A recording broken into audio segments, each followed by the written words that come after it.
All right, good evening, everyone. Today is Monday, June 9th, 2025. I've got a little after 7 o'clock here, so we will go ahead and call this meeting of the Committee of the Whole to order. We do have a very full agenda this evening, and we will get started with a presentation on the Our Gahanna Strategic Plan, an update there from Ms. Mongiorno with Planning Next. Good evening.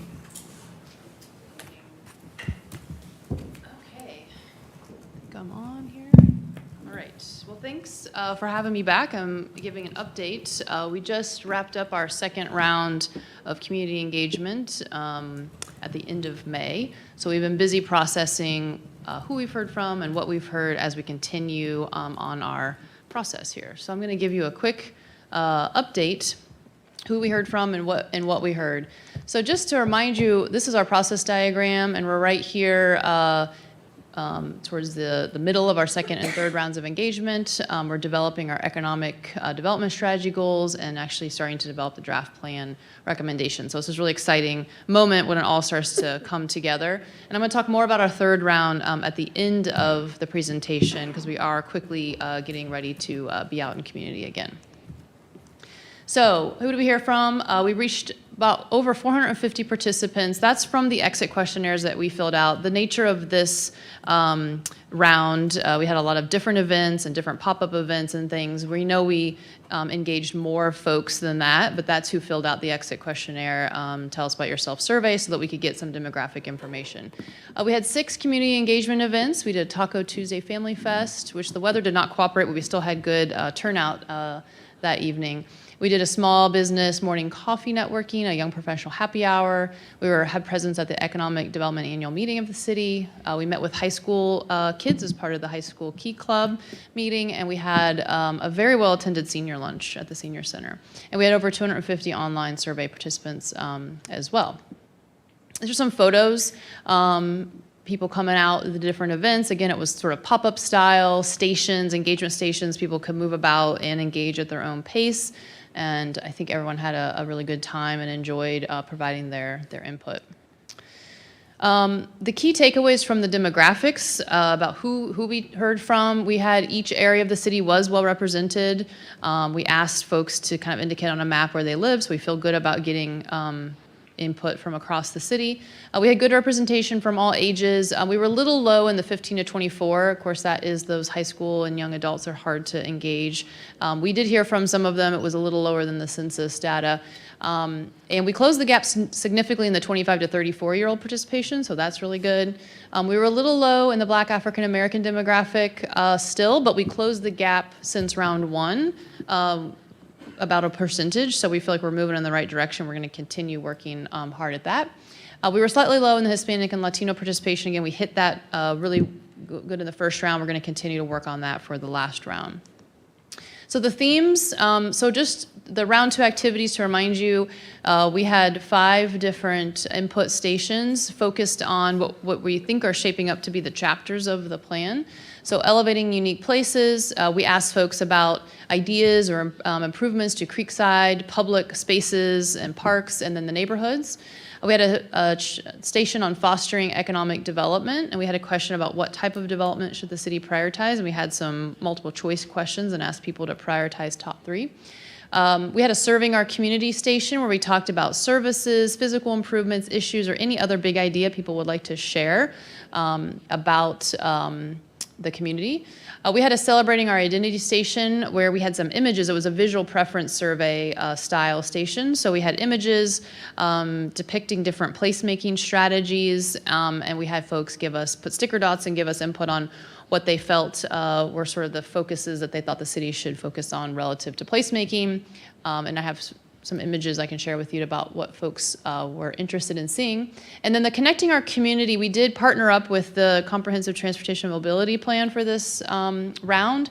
And so they had a station focused on where they are in their process and on the transportation piece. And so that, I'm not presenting anything on that tonight. That is being analyzed as part of their process. And then, of course, we had the quick Tell Us About Yourself survey.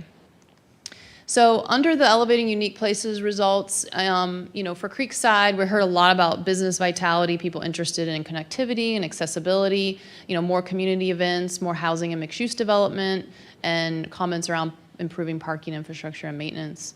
For the public spaces, interested in kind of more connectivity and more trails and more sidewalks, maintenance of that infrastructure, more flexible spaces, places that people can do yoga and also maybe host a baby shower or do different things in the community. More green space conservation, and of course safety in all of those areas. And then we heard a lot about neighborhood pride. Again, there seems to be a lot of good neighborhood pride in Gahanna, but more walkability, more lighting and infrastructure, more engagement and cohesion, and some traffic management or traffic calming within the neighborhoods. We heard about that.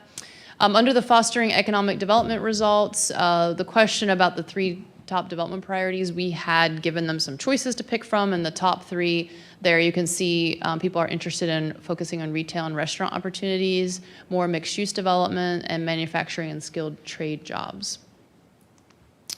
Sorry, this text is really small. I was trying to compress it. I probably did a little bit too much. But on the serving our community things, we heard a lot on this because we asked about services, physical improvements, issues, big ideas. So it generated a lot of good feedback. But we heard a lot of similar themes about community facilities and recreation, just senior activities, new and unique park and recreation opportunities, specific suggestions like an outdoor amphitheater or Creekside playground, more cultural festivals, things like that. Public service and infrastructure, interested in services around leaf collection, street sweeping, street light replacement, snow removal, compost and recycling.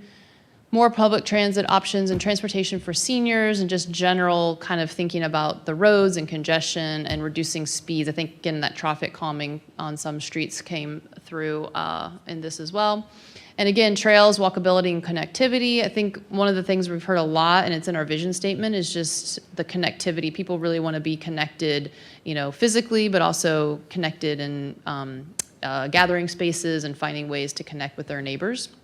And so you'll see some of that, just more sidewalk improvement and more walkability across the neighborhoods. Government transparency and responsiveness. We heard a lot about that people are generally, I think, happy with the level of service and government in Gahanna, but always, interested in more engagement and more forums to hear and address concerns, things like that. Business and economic development, again, we hear the more restaurants and retail, support for small businesses and minority-owned businesses, more mixed-use zoning, and then really working to keep great businesses in Gahanna, and again, expanding opportunities in Creekside. And then again, balancing all the things that people want to see with also conservation, more green space, maintaining those green spaces that you have, and balancing that with new things and development that might happen.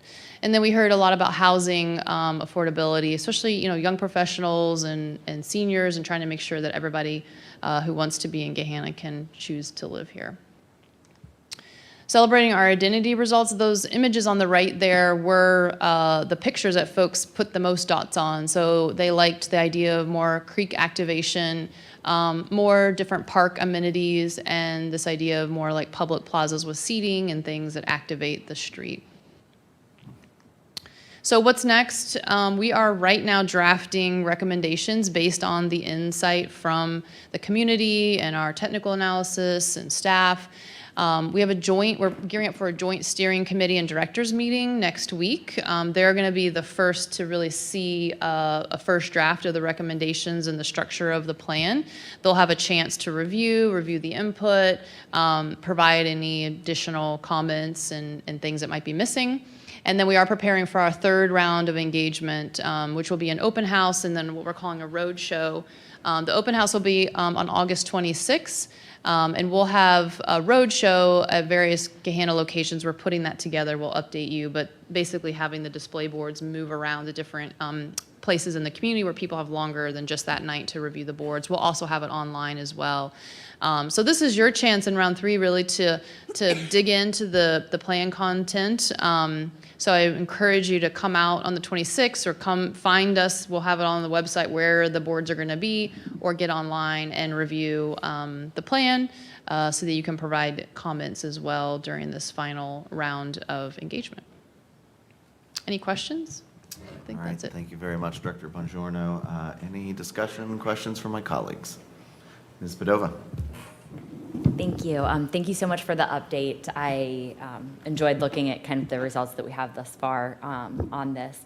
I do have a couple questions on the celebrating our identity results. I don't remember everything that was on this board, but I remember seeing it and thinking some of these can kind of be like paired together a little bit. And so I'm curious if we would be able to see, like, I can't remember, I think there's like maybe 9 or 12 different options there. If we could like see those pictures again and see like what the total selection totals were. Definitely. Because I would just kind of like to, I'm interested in seeing how that, what the end result of that was and where the other ones stacked up there.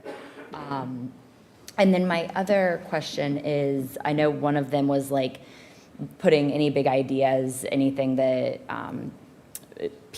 any ideas that people had. And so I was wondering how you translate those to us and into this plan.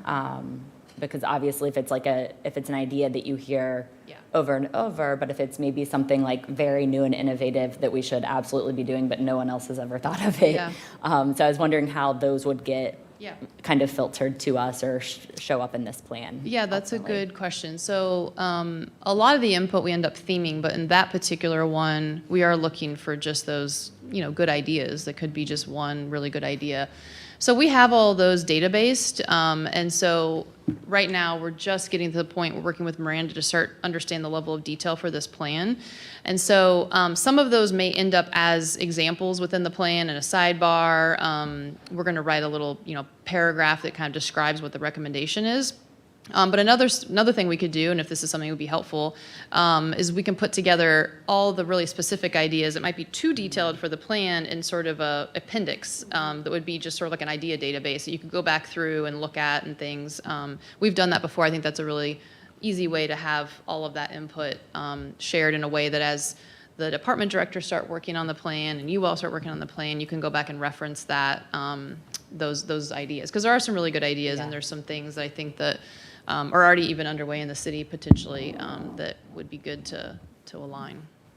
Thank you. I think that would be excellent. I feel occasionally you hear people say like, oh, well, I did this survey or I did that and then I never saw it. So I would just like to be able to at least be able to see what some of the ideas are so that then if there is something that in there that is, maybe some low-hanging fruit or something that we could easily work on, then that would be great to see. Yeah. Thank you so much. Yeah, sure. Ms. Jones? So for the third, this is the last round of engagement, right? Coming up in Round August, 3. yep.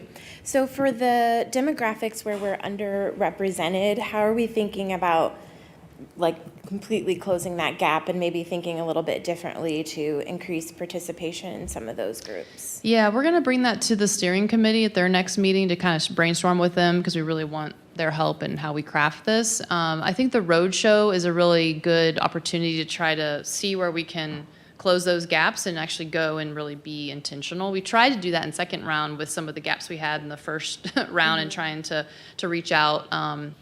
But yeah, I think we're going to talk to the steering committee, and then we're going to think about that road show. We have a couple weeks where the boards can be, at the Y, they can be at the library, they can be at the senior center, they can be around town, and they can be at a small business, they can be at a business where people in that demographic frequent or a place that people gather.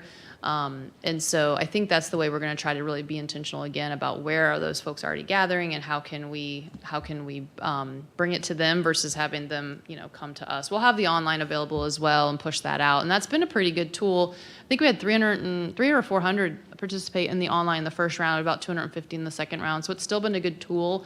But I think, again, to be really intentional about those demographics, we're going to do some work with the steering committee first next week. Cool, thank you. Ms. Bowers? Yeah, thank you very much. Just very briefly and very much related to what Ms. Padova was asking about, would there be a way to create an appendix related to the slide that serving our community themes? Yeah. So that there could be some more context to some of those terms that are there? I think that would be incredibly helpful. So that we can really understand why some of those words are there and maybe what the thoughts are behind them. Yeah, definitely. And we compressed this quite a bit today. And honestly, like we asked the question to get people thinking different ways. So services, physical improvements, big ideas, issues, and then anything else on your mind. But the question doesn't always infer the answer. Sometimes people put things in different categories. So we kind of just collapse them all within the database. But we have them themed, and we have all the raw data, so we can definitely put all of that input in a database or in an appendix so that you can look through that and understand a little bit more. Thank you. Thank you. Any other questions or discussion from my colleagues? All right, seeing none, thank you very much. Appreciate your time. Thank you. For the update. Next up, we have items from the Department of Economic Development. Director, welcome. Thank you. Where do you want me?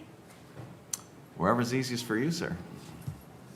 Got a lot of papers. Feel free to move the name placard.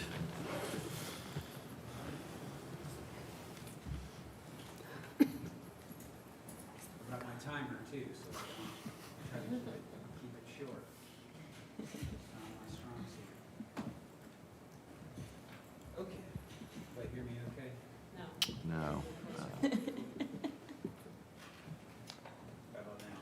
This is how we initiate new directors. We, Is it going to escort me after this? We good now? Okay. sir.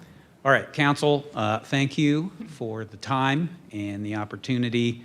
I get to go before Kevin, and he's got some really exciting stuff, and so I'm going to bore you appropriately with spreadsheets and tax abatements, and then Kevin will revive you all with his update of 825. So we'll get through this together to get to the good stuff, if that's all right with you. Let me start my timer here. So to prepare for this, just to set the stage a little bit, I read through similar CRA agreements, market demand data, looked at what peer cities do for their abatement agreements, watched the ED 101 program videos that you all did a few years ago, watched a few recent council meetings where there were abatement agreements discussed. I talked with some of you about it during our private one-on-one meetings, intro meetings that we had, and then, of course, several conversations with the applicant. So I feel very good that this is well-researched and well-reasoned. So there's three main takeaways. One, this application passes the but-for test, which I'll talk about in a minute. Two, it guarantees a minimum number of jobs and payroll for the city, which is new to these agreements. I don't think we've done this before, or at least not anywhere that I could find. And at the end of the day, it's good for the city, it's good for the property, and it's good for the schools. So I don't want us, it's always helpful to be reminded not to let the perfect be the enemy of the good, that there's always better deals to be had, but sometimes we have to look at what's in front of us and think, is this the best use for the time?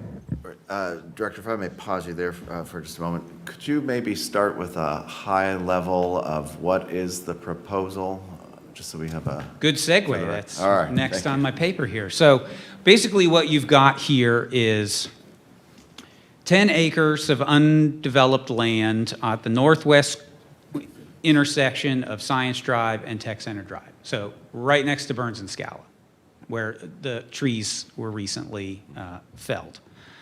So it's about 10 acres. It's been vacant forever, and it's been for sale since 2008. The proposed project is 141,000 square feet of flexible industrial space, dividable into 3 warehouse or light industrial uses.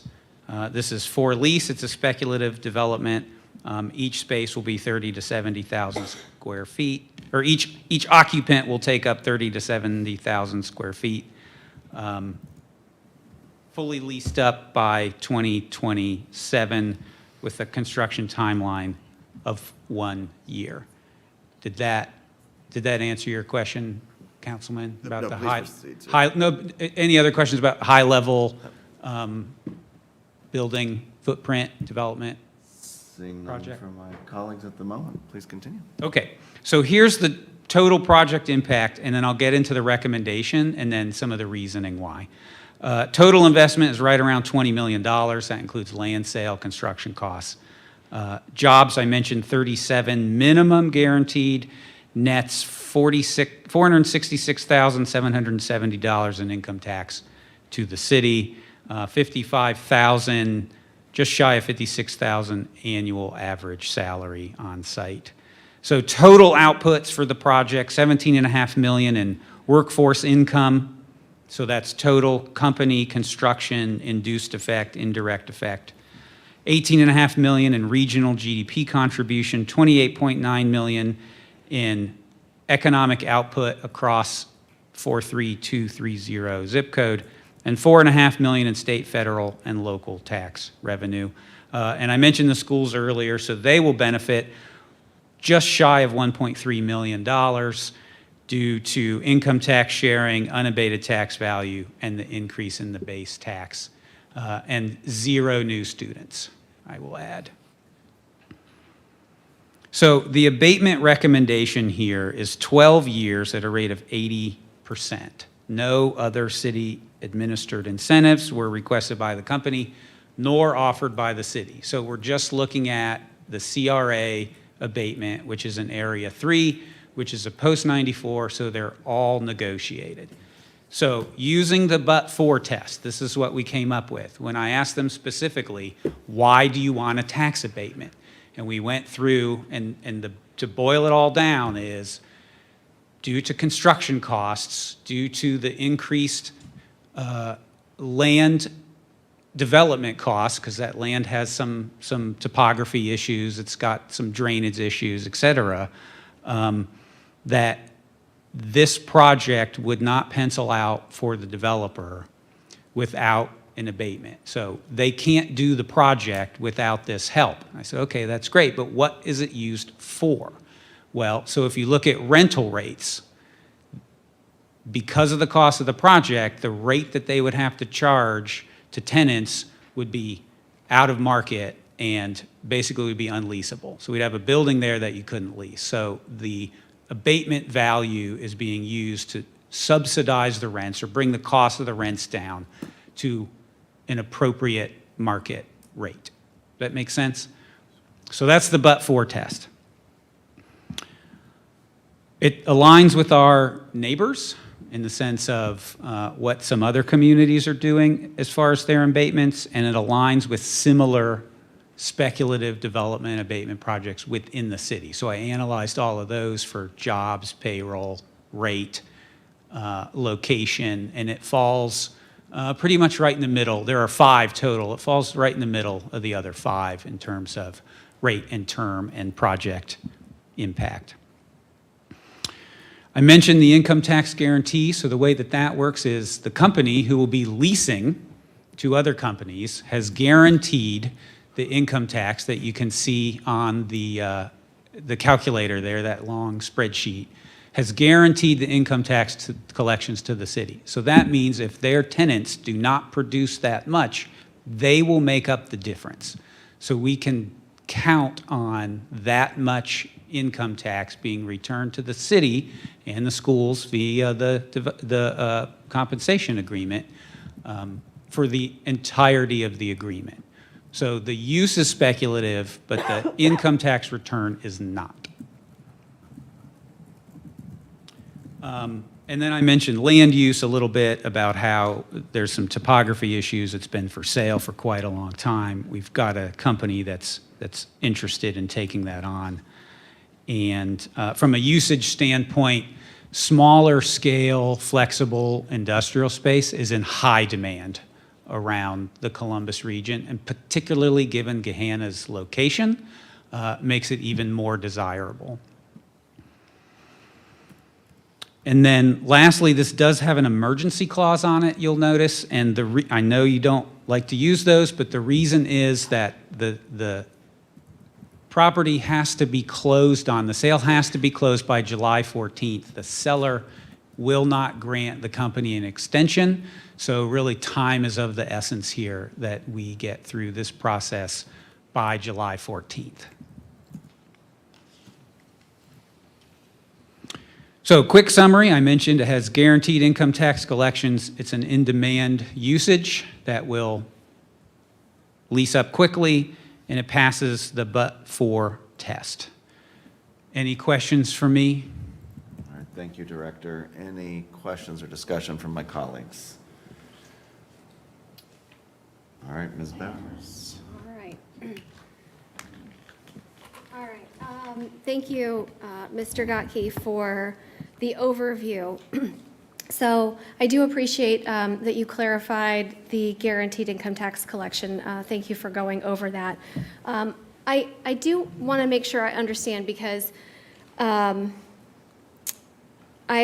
was looking at prior CRA agreements, and I did identify a CRA agreement from 2019, and I believe that was the last one that was for a speculative project. Okay. And that actually, my understanding of that one is that it guaranteed approximately or it was set to guarantee the same number of jobs roughly.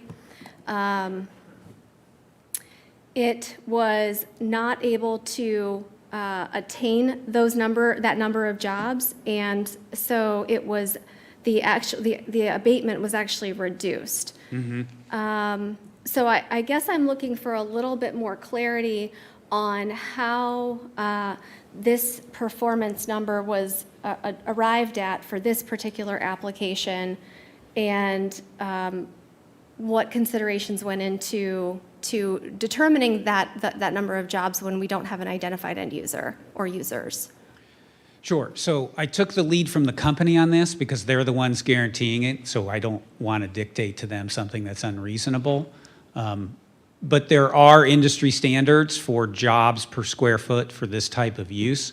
And so even at 37 across 141,000 square feet, which it's likely there will be more than that, even at just the minimum of 37, that still falls within the range of acceptable jobs per square foot for that use. And so they were able to guarantee the income tax for up to that projected number? Yes, for that minimum number, right. Okay.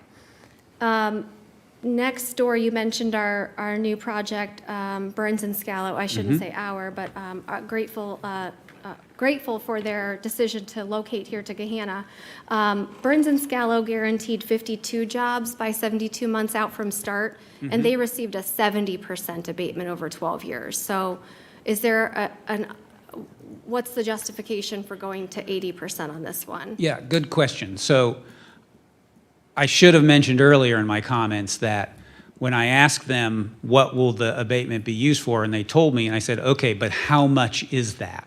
And so they gave me that number, and they said, we need this much in abatement to reduce the rents to make this project pencil out. So then in my little calculator spreadsheet, we worked the number until we got close to, it's actually less than what they needed, but they felt that that was acceptable. So we did it that way, by starting with the end in mind and then backing our way into it, instead of just tossing something out. All right. So I'm going to shift gears a little bit. I think the other questions that I have are a little bit more related to the use of the project, or the use of the parcels. So before I go there, I did want to ask one question. The parcels are in the TIF, Central Park TIF, is that right? Right. And has the developer committed to refrain from requesting TIF dollars for any infrastructure improvements or site improvements? They have not asked for any at this point. Okay. Will they make a commitment to not ask for TIF dollars? We could, they're here, we can ask them after Okay. this. Okay.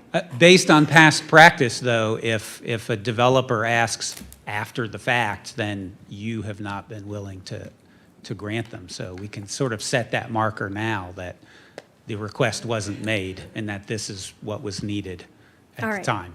All right, thank you. All right, I think that clears it up then, Okay. and at least Yeah. create some discussion around this, that it's not asked for, it's not anticipated to be needed, and so we would not anticipate them coming forward and asking for TIF dollars in the future. Correct. Okay. All right.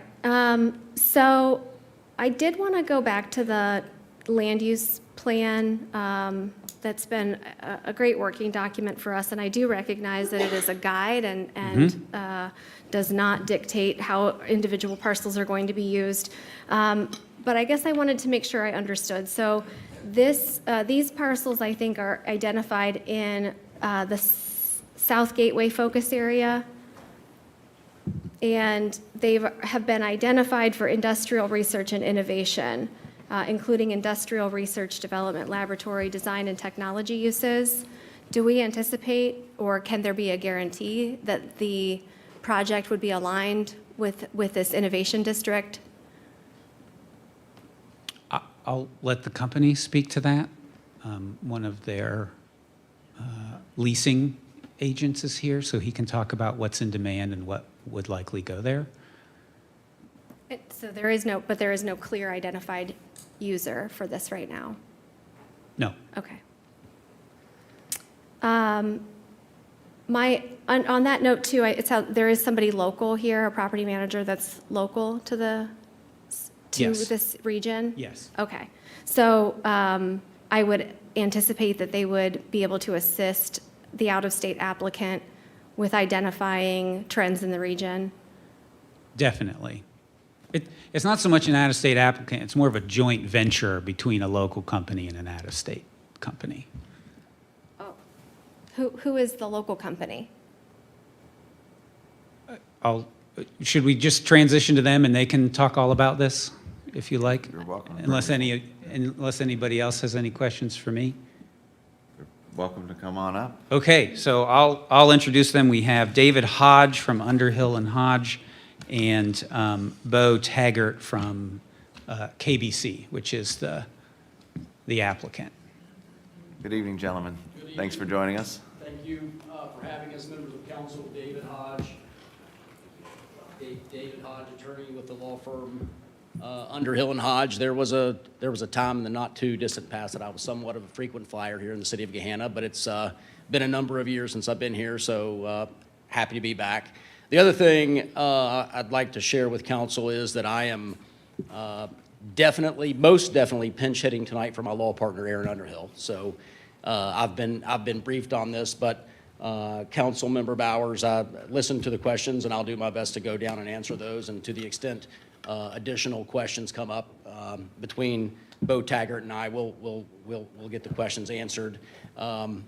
So let me just go through here and try to address the questions. And if I miss anything, Councilmember Bowers, please let me know. It was mentioned that this is a spec building, and it absolutely is a spec. There are some minimum job numbers that are guaranteed, and that is and the minimum payroll, and that's backstopped by the developer. So in the CRA agreement, the developer agreed to backstop that minimum payroll commitment. With reference to the question about the other CRA agreement that guaranteed 52 jobs and received the 70%, I can't speak to that. I'm not familiar with that project. I don't know if that's a comparably sized property or if it's a comparable building size to what's being proposed here. So I guess as you mentioned that, I just wondered if that's potentially a nuance between that particular application and this application. I just can't speak to it because I don't know what that was. Maybe someone else here does. With reference to TIF dollars, I thought that Mr. Gottke's answer was spot on. There's certainly been nothing in the discussions that I've had around this that they would be requesting any TIF dollars. So that's my understanding as I stand here tonight. With reference to the land use plan question and whether the uses here would be aligned with the innovation district, I noticed that Mr. Blackford's not here. Maybe he doesn't regularly attend these, but I do know that there are a couple of applications pending with your planning commission. Neither of those applications are asking for a zoning change or any zoning distinction associated with use, to my knowledge. So it's the expectation that the uses that they would propose to use here are permitted already within the existing zoning classification. Otherwise, they would have a rezoning application pending. With reference to trends in the region, I'm gonna turn it over to Mr. Taggart. He's, in my experience, an exceptionally capable real estate professional, and this type of development is absolutely his wheelhouse. So Bo, talk a little bit about trends and what your expectations would be with lease up and Sure. So Bo Taggart with KBC. I am local here. KBC is a national company. It's out of our Chicago office where the developer is coming in, but we just started the Ohio office here. So I've been here. I was at Cushman before. And I'm handling the leasing, so I'm not the developer of it, although we're within the same company. So if they don't get good tenants, it's Bo's It's fault. my fault. So could you clarify who's Velocys then? Velocys is the managing capital partner in the project. So they're the developer? So the project is a partnership between KBC and Velocys. Velocys is the operator, KBC is the developer. Velocys is bringing in the capital for the project. And so what's Velocys Gahanna JV LP? That's a newly formed entity? Yes, so they formed that entity to purchase the ground and do the development. And so that would be the entity that would be guaranteeing the income tax? Or what entity is guaranteeing the income tax? Yes, that'd be the entity that would be guaranteeing the income tax. Okay. Were there, so I think you were going to speak a little bit about the region and market trends and perhaps an end user and how quickly you might be able to identify that end user? Sure. So one of the reasons that we pinpointed this location is Gahanna is really uniquely positioned in that we're very close to what's going on in New Albany and what's going on in the larger Columbus market, but also has very good freeway access, great labor, high-end labor. And I think what's interesting about the Columbus industrial market versus some of our competitors like a Cincinnati or in Indianapolis or something like that is that we have a very diverse mix of tenants.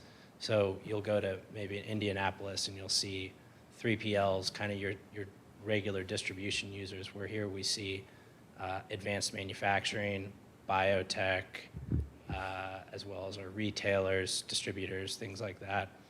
And in Gahanna, we saw we were very well positioned to land not only like a supply company like a Burns and Scalo next door because of the freeway access and the labor, but also to draft wins from New Albany and land advanced manufacturing,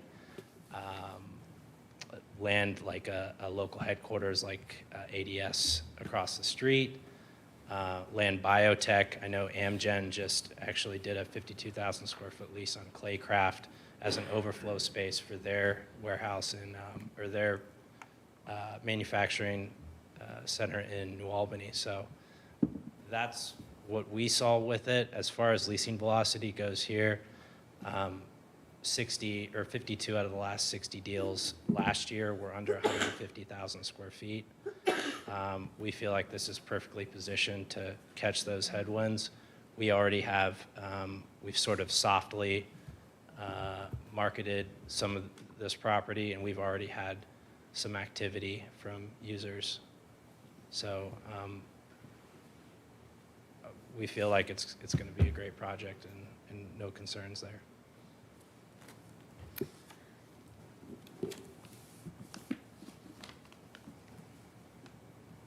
I think those are the questions that I have for now. I'm happy to weigh in on other thoughts once my colleagues are done asking questions. Thank you, Ms. Bowers. I see Mrs. Jones. So if we are doing sort of a tenant rental model, how, I guess, is there a number of, is it one business taking up the whole space? Is it piecing it out into multiple businesses? That's one of my questions. So, yeah, I guess let's start there. Yeah, that's a great question. So we've designed the building to accommodate up to 3 users. So we could have one single tenant, 140,000 square foot user, similar to what across the street at ADS, or we could easily have 3 smaller users, or 2, one 70,000, another 70,000 square foot. And that's how we've designed it. Okay. And it may be too early, but how, I guess, what would be then, we want the building to always be at capacity and have at job capacity. So then what are the terms or expectations of the people that would lease the space to ensure that? Are you saying like the length of the leases? Length of leases, and I mean, if we get a business in there who says, okay, I'm renting this space and I'm guaranteeing these 37 jobs, but then I rent it and I only have 4, like, I don't know if a rental agreement can even require that, but I guess what are we doing to ensure within those terms that we can keep the building at capacity? Great question, and that is one I'm prepared for. This CRA agreement, assuming it is eventually comes through council and is approved, will be an exhibit, mandatory exhibit to the lease agreement. And there are also mandatory reporting obligations in that to the city of Gahanna and also to the Turk Committee. And there are provisions that would allow Gahanna and the Turk to unwind the CRA if those minimum obligations stated in the agreement are not met. Okay, thank you. Anything further, Ms. Jones? Right now. Ms. Padova. Thank you. Thank you guys so much for being here and answering some of these questions for us. My question is in regards to the spreadsheet that we have here. At the very bottom, it has community impact programs with $500 across the bottom. Can you tell us what that is? It has been past practice of this body to require membership in the Gahanna Area Chamber. So that's what's reflected there is chamber membership. Okay. Will there be any other, I guess to kind of give you an idea where this is coming from is that some of these CRAs, most of them I have a tough time with. But mainly because I want to see businesses that are invested in our community somehow. And so some of the jobs where they might not have a lot of longevity are harder for me to swallow. And so since you don't have an end user, that's hard it's hard because I don't know what those shops are going to be like or how those companies are going to be a part of our community. And so I don't know if you guys have, I'm sure you don't have much of an answer for that. Or if that's even, I'm not necessarily saying question, I guess more just of a comment of if we are doing an abatement, then I would like them to be going towards companies that are somehow investing back into our community as well. And I know that we have, you know, the investment here and the coming here and everything, but I just have some concerns over not knowing who the end user is yet, and not knowing exactly what this will eventually look like. It's tough, and it really is the first thing that my law partner said to me when we sat down this afternoon in the conference room to review this is that it's unfortunate, but these things really do pose a chicken and egg scenario. These types of users, and Mr. Gottke alluded to this, they're out looking in Obetz, they're out looking in Canal Winchester, they're looking in New Albany, they're looking in other communities for these opportunities. And but for the opportunity with the abatement, they are likely to potentially look elsewhere. And so certainly our jobs would be simpler here tonight if we came in and said it's going to be this tenant or these two tenants or these three tenants. But we aren't able to say that tonight. What we've done, what others have done, what Bo has done, what Mr. Gottke has done, what this developer has done is they've undertaken this market analysis, and they have identified a baseline for the number of jobs that are going to get created and a baseline for the payroll that's going to be created from those jobs. We can all of us, not just in the city of Gahanna, but all of us who live in this region can certainly hope that more jobs than that are created. It's going to be a minimum, and hopefully those jobs go to people that are looking for jobs in that pay range and with that skill set that are coming from the region and coming from the city of Gahanna. So I hope that speaks to what you raised. You know, the question was such that there wasn't just a spot-on dead answer for it, and so that was a little bit of a rambling answer, but I think that is the answer, Council Member Padova. Thank you, and a rambling answer to answer my rambling question. So I appreciate the attempt at that there. Thank you guys so much for being here and giving us a little bit more clarity, and to Director Gottke for all of the information here and the big, long spreadsheet. Thank you, Ms. Padova. I saw Mr. Schnetzer's hand. Thank you, Mr. Vice President. I imagine most of my questions are probably best directed to Director Gottke, but certainly if our guests want to help weigh in and answer those, you're certainly welcome to. I think maybe the first couple of questions are of the qualitative nature. I first want to say I appreciate your efforts, Mr. Gottke, in asking, you know, how necessary is the incentive, right? I think that's a question that we should be asking on the front end. And then the follow-on question, which is, you know, what is it going to go for?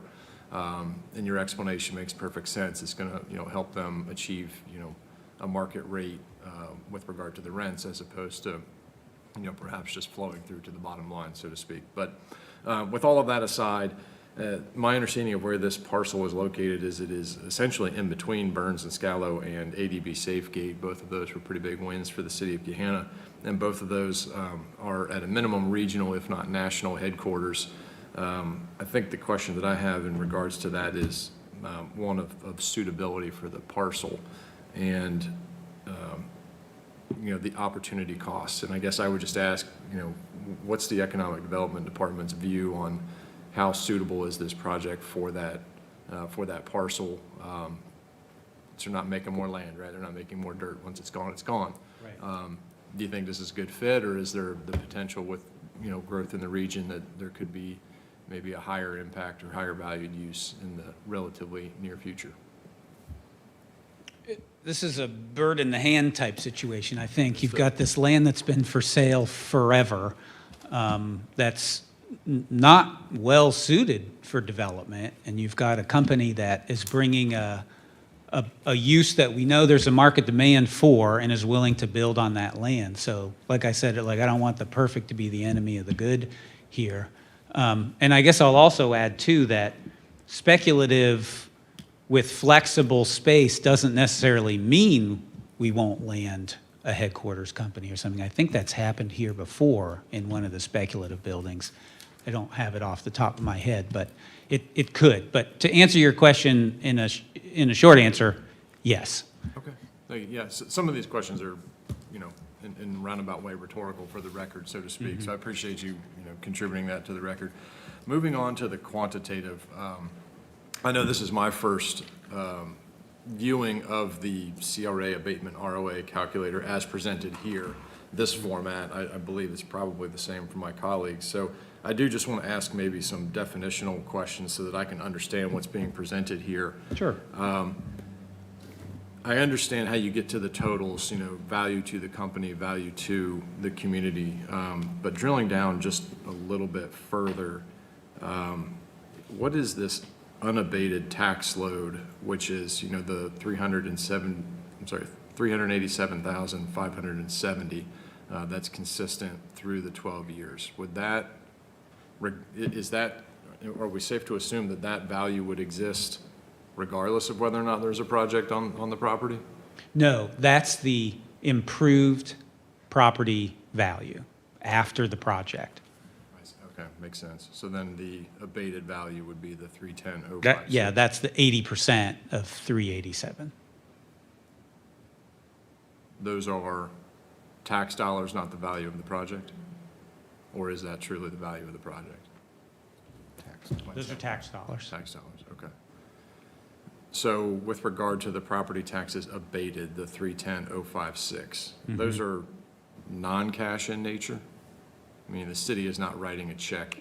No, it's just a savings off Sure. the They're property not tax. charged, right? Yes, sir. Okay, all right. I just want to make very clear, this is not money necessarily going out from the city's coffers.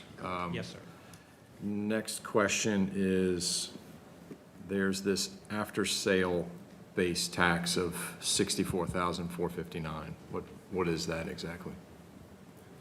So after the sale happens, then the land value is refigured just as a vacant parcel. So that's the new base value, right? And so that's what will always be paid over the length of the abatement, is that $64,459. Okay. And where on here of that 64,459 does it break out what the schools receive versus what the cities receive? Or maybe it doesn't. Of the 64,459, it doesn't, but I can tell you that the schools are 58.5% of that. So it's about $37,000 Okay. to the schools. I broke it out for the others.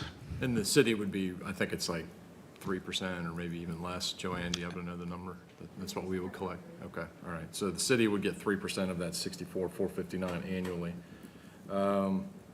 The income tax is essentially split because of the agreement that we have with the school district, right? So whatever Yes, we sir. collect, half goes to them. Yes, sir. The TIF payments, the $32,199, those would still accrue to the city?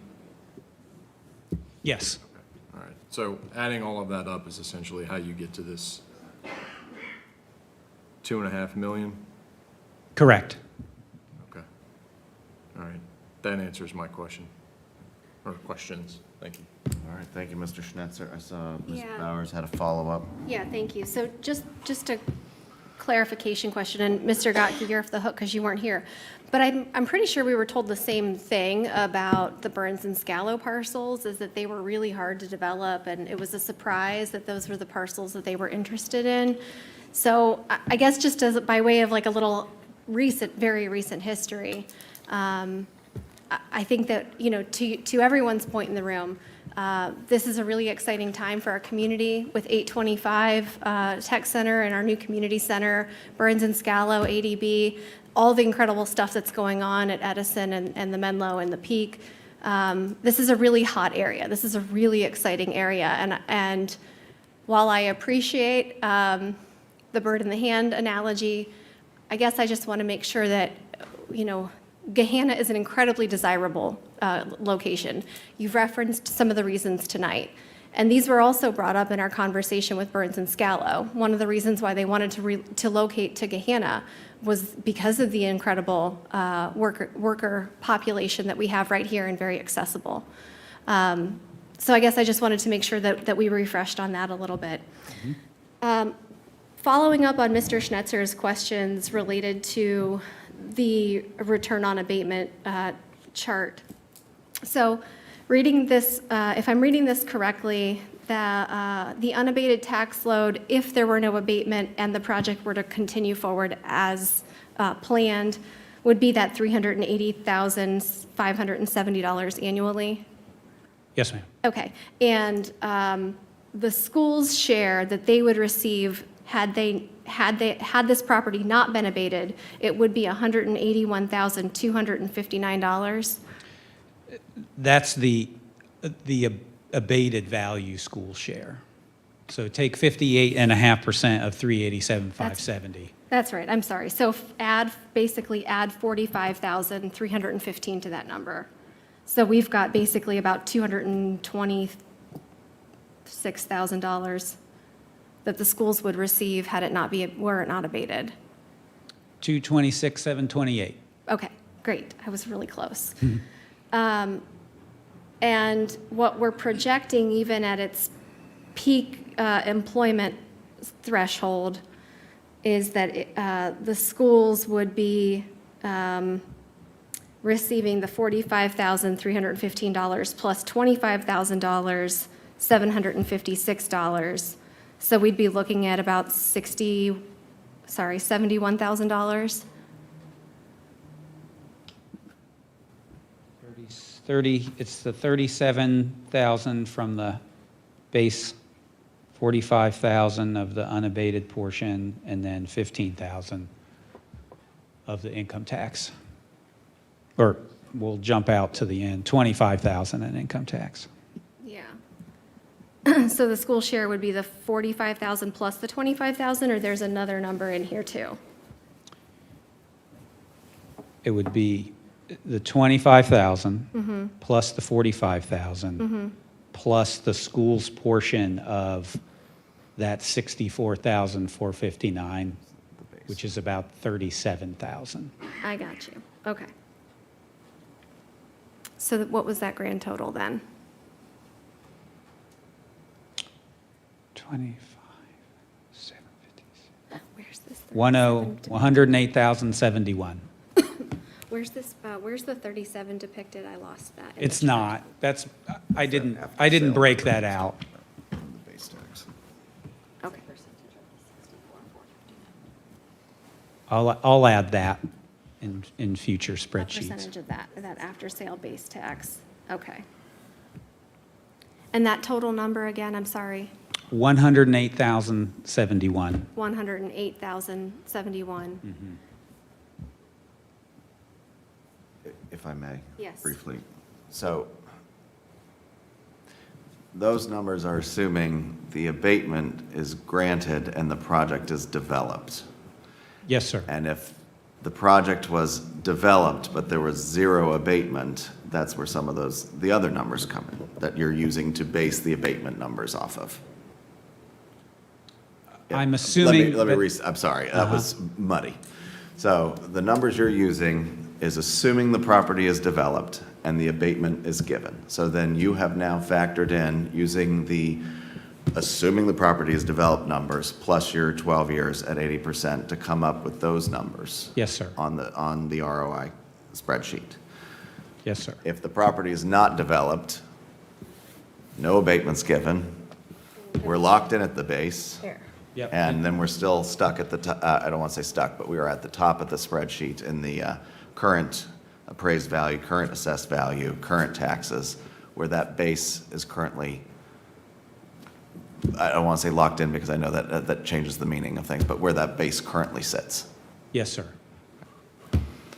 So I just wanted to clarify and level set that there's nothing foregone until there's an abatement granted and the property is developed. That base is staying at the base. and will be locked in once the property is sold. Exactly. Thank you. Does that clarify? No. Not exactly, no. I think what I'm trying to make sure I understand is what is the total abatement value, as we can see in the middle column under the orange row. I think that what I understand is that the total taxes abated is going to be $310,000 consistently through the 12 years that are proposed. That's right. Okay. And of that $310,000, the school district would have realized $181,259, Yes. plus the unabated tax load that they would have maintained. So the difference then between the 387 and the 310, their percentage of that share.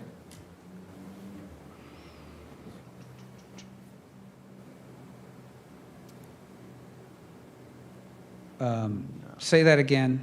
Yeah, so the unabated tax load is 387,000, Right. and the abated value is 310,000. So there's a difference there of about, what, 70? 7,000? 77, sure. 77,000. So of that 77,000, we know that some of that would be going to the school district. Or is that the other taxing entities, like Adam H. and Aging? That would be in that. So the 181 plus the 6170, the difference would go to those other taxing entities. To answer your question. Correct, right, or would not go, would be foregone to those other entities. Right. Right, Right. yeah. No, so my question is the $77,000 that's unabated? And we see it carried down in the second row under the green section of the chart, the $77,514. So you have that called out there. You have that $45,315. Okay.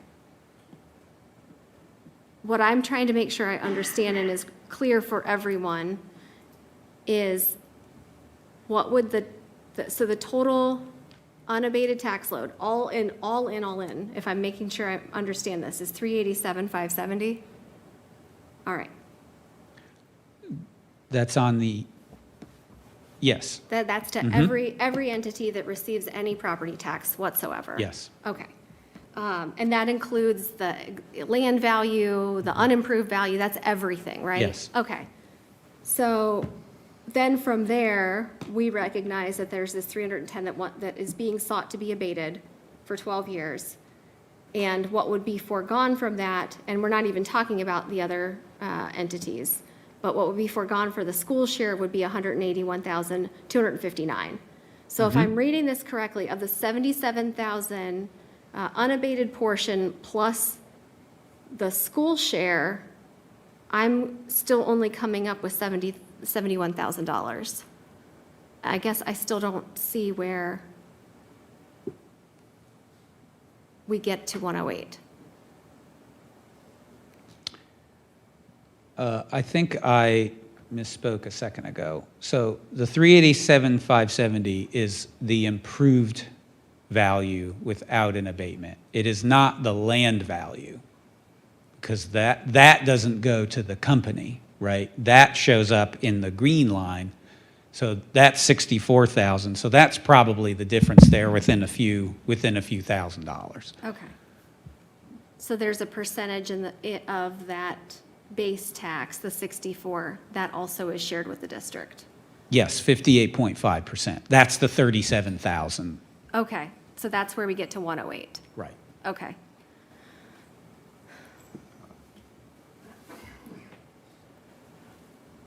I appreciate you going over that in great detail. As Mr. Schnetzer said, it is our first time Sure. seeing one of these charts with you. I will just share, since I think we're at this point, that I do not see a basis for health, safety, or welfare of the communities to support an emergency to attach to this if it were to pass. I also think that we negotiated a reasonable abatement with Burns and Scalo at the 70% number for far more jobs than what we're going to see guaranteed here. And I don't have my chart up in front of me, but I thought that those wages were at least on par, if not higher. So I would not be supportive of this as it's presented. I'll also express my concern about collecting. I appreciate that there's been this gesture to back up the income tax, but given that this is a new entity, it's a newly created entity for the purpose of this deal. Particularly, I would have a concern about us being actually able to collect or enforce that income tax collection backup. So I just would raise my concerns with that.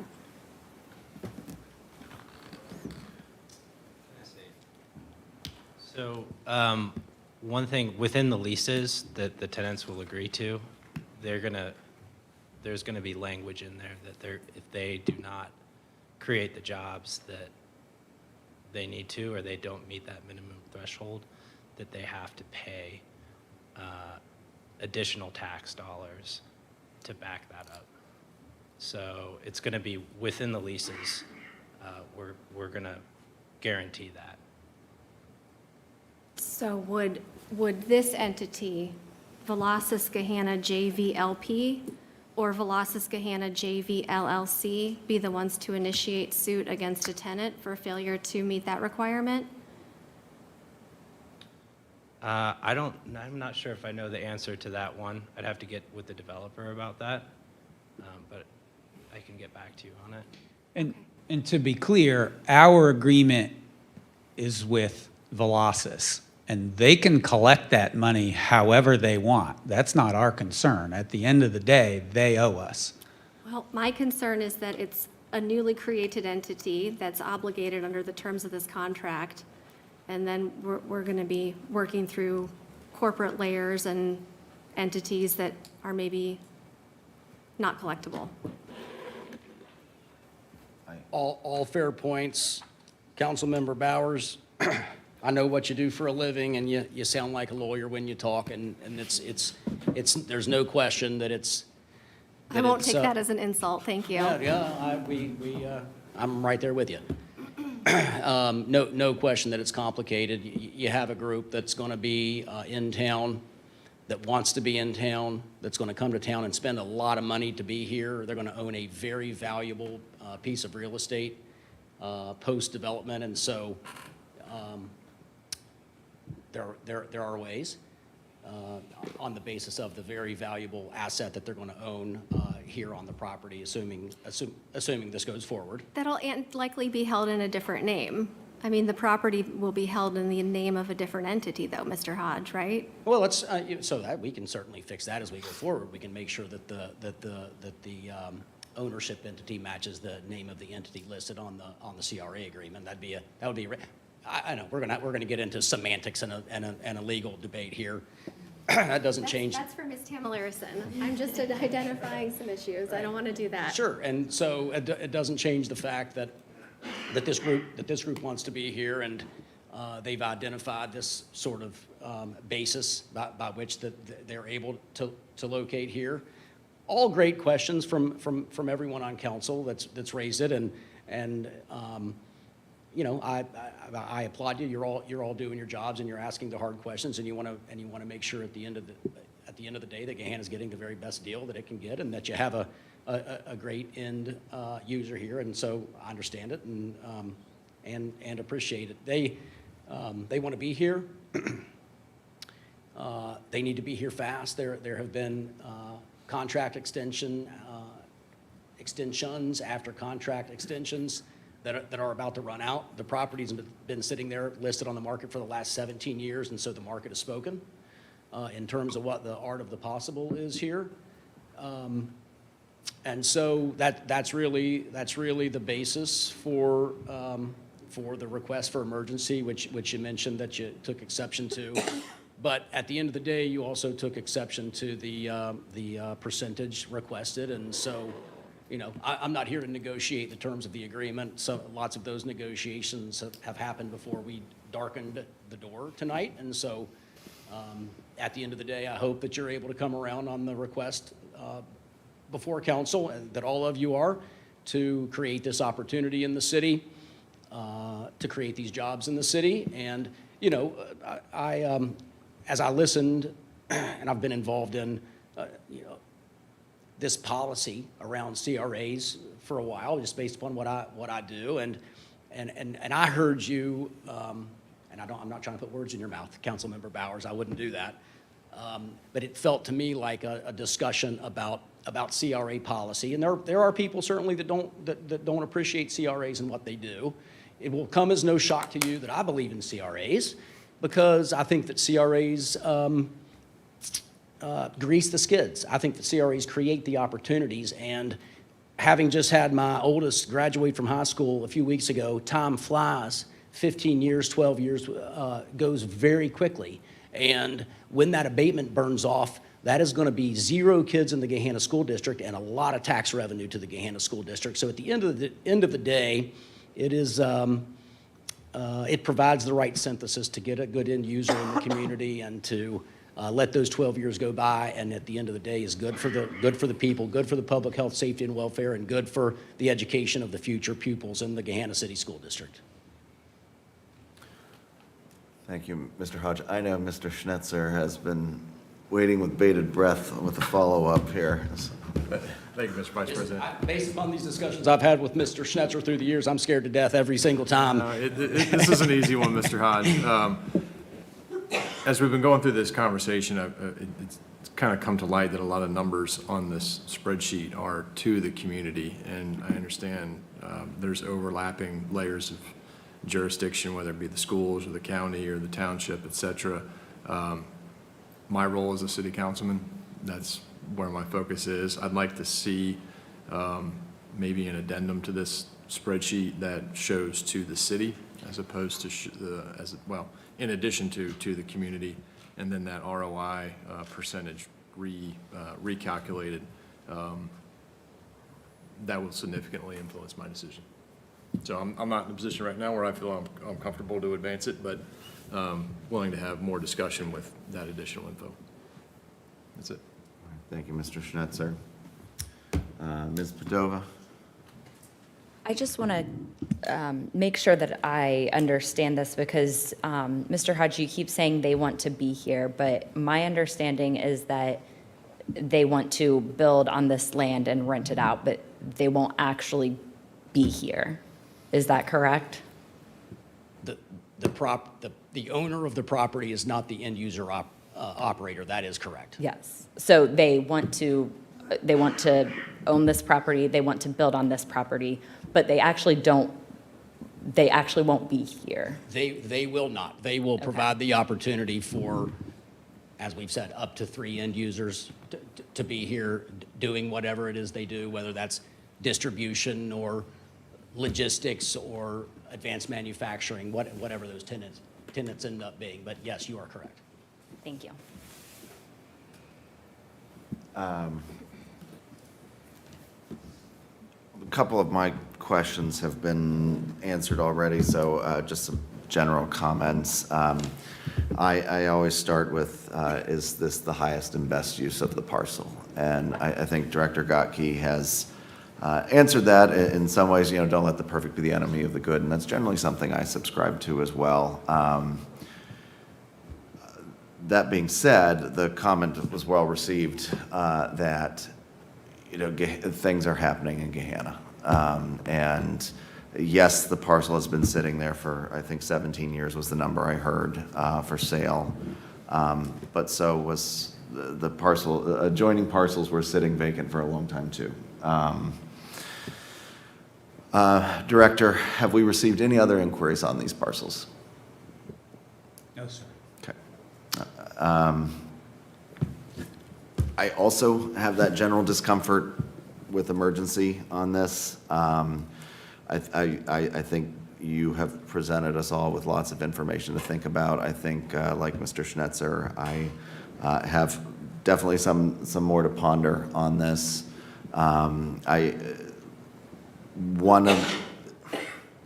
One of my hangups is the discrepancy between what was offered or approved for Burns and Scalo and what is being discussed here. So I'm just going to say I'm not there yet. But I appreciate all the information and all of the time and work clearly that has gone into this. I guess in terms of, oh, yes, Mrs. McGregor. Well, no, when you're done. I just had a question just occurred to me. Okay, well, please go ahead, because I think my next comments were going to be related to next steps, so. Why do you think, or maybe it's for Mr. Godke, why do you think that this property has not been desirable to develop before? You said there were limitations on the property. What are the limitations? Well, for a good portion of that 17 years, it was marketed for office, and there was no interest in office use. So that's one thing. That was changed, and now there's interest in it from an industrial user. But the big issue is the topography of the land, the amount of dirt that needs to be moved, the trees that have to be cleared.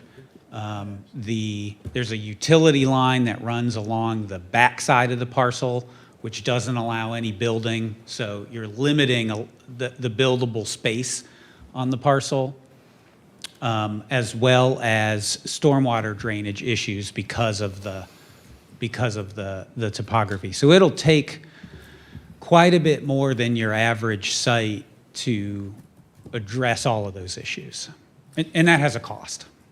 Is the path that goes through to Taylor Road, is that along the edge of that property, or does that run through that property? It doesn't run through it. Okay, I don't think so. okay. I don't believe so. So it's okay. All right, that's good, thank you. That path staying there. You what? The path is staying there Okay. on the property. I just couldn't visualize like how close it was.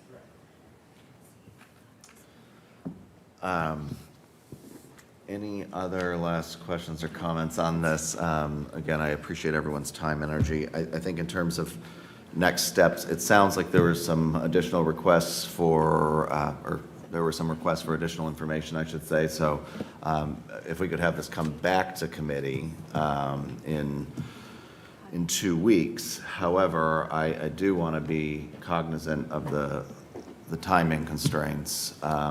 Would folks be amenable to putting this on for a first reading next week? Okay. Recognizing that it would come back to committee on the 20th. Did on you, the 3rd. you said yes, you're ready to advance it for first reading? Or who said yes to advancing I'm it? fine with advancing. Okay. We don't need to hold it up. My decision is going to be, like I mentioned earlier, significantly influenced by the ROI to the city. Okay.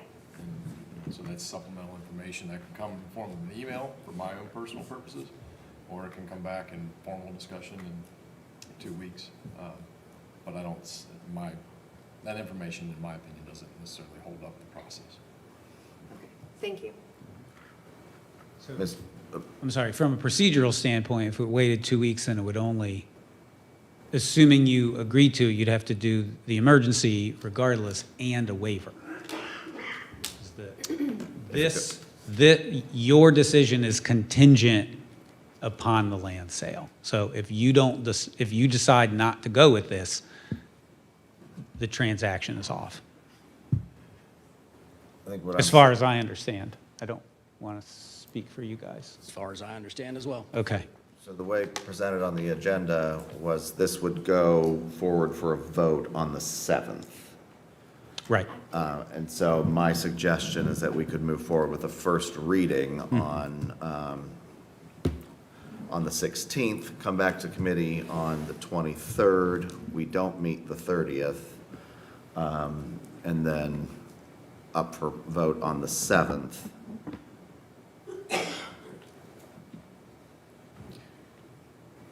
Yes, Mr. Bowers. No, that's fine. I did want to correct what I said, though, because I noticed that the applications are pending on Planning Commission agenda for this week as well. And so there is a site plan on the Planning Committee's agenda for this week, and it does propose to abut parking on, right up to the path. And that is, I believe, an easement, if I understand correctly. Yes, there is a city easement there on that path. And okay. So it would be paved up to the path according to this proposed site plan. Okay. Ms. Jones, did you have something else? I was just, logistically, if we do first reading next week, we would need the changes that Councilman Schnetzer is requesting prior to the first reading? Or can we alter after first reading? We can amend. We can still always amend. amend, but I also didn't get the sense that, I think Mr. Schnetzer's asking for additional information that would help Yeah. guide his vote, not necessarily amending the legislation. No changes, just more info. Is that amenable? All right, hearing nothing further, that's our story and we're sticking to it, I guess, and we'll go with that. Thank you, Mr. Weaver, for the procedural creativity that's going to keep this somewhat on the same timeline, and then we can continue to share information and still continue to request the emergency, and that requires a certain number of votes, and we'll see how it all plays out. Great seeing everybody. Appreciate the opportunity to be here tonight. Thank you all very much, appreciate it, thank you. Thank you. Thank you, Director. Next up, we have items from the Senior Director of Operations. Good evening, Director Schultz.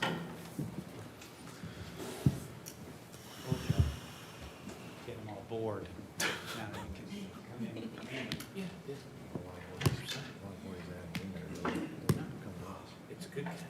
Good evening, folks. Give me a second while I set my timer and see if I could do better than Jeff.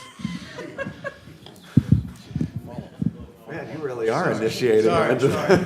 As you can tell, I'm a little under the weather, so I apologize for my voice tonight, but hopefully, no, just to give our quick monthly update here. So as you guys all know, hopefully you guys have all had an opportunity to at least drive past 825 Tech Center Drive and see the progress that's being made out there. As I do, I think every month, the invitation is always open for you folks to schedule an appointment to come and tour the site with us. We're there every Tuesday, and we can make accommodations as necessary. But for my May update here, I think what you'll end up seeing through some of the pictures and such, site grading and final site preparations are well underway. I will say that the somewhat torrential downpours that we've been having are impacting some of the curb and laying of gravel and such out in the front of the building. But if you guys were to drive past there today, you'd actually see a significant amount of concrete curb going in. The bioswale is another example, has gone into the front of the property. And we should actually see all curbs by the end of, about the middle of next week. And then initial asphalt course going down, being laid by the end of June. So you can really see what the front of the property will end up looking like.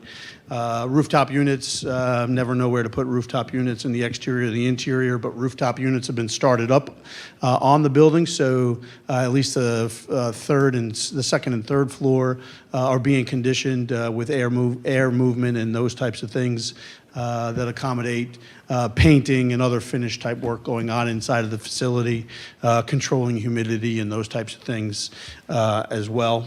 Ilford will actually be moving their construction trailer off-site. When I say off-site, they'll be getting rid of their construction trailer, I believe, later this week, and they'll be moving, quote-unquote, moving into the building to operate out of the building, so that rear work on the back parking lot can begin with laying conduit for EV chargers and preparing the rest of the site for the asphalt overlay and such. And then that'll also accommodate the finalization of the generator, which is on the back half of the parcel, that lowest red box. Generator is in place. It's obviously just not hooked up to the building at this particular point. Interior to the building, fire suppression is complete. and tested and inspected, right? I never really report on tests and inspections. I think maybe I just imply that those things have been taking place as we work through the process here. But then ceiling grid and HVAC diffusers are now being installed on the second floor. One of the things that the entire third floor is now able to be lit. So all lighting and lighting controls are in place up on the third floor. And that work is progressing now up or down to the second floor. And then it says first floor framing is complete. First floor framing is nearly complete, which basically means that the entire facility is ready for drywall and finish work to commence. We're 73% based on time, 73% complete based on time. And to date, we've experienced, through the month of May, we've experienced 27 weather days. And obviously, as it rains the way in which it's rained over the last couple of weeks, we experienced a weather day today, in part because of the rain that we got Friday over the weekend and then also today, so they couldn't do site work that they were anticipating doing. Some pictures.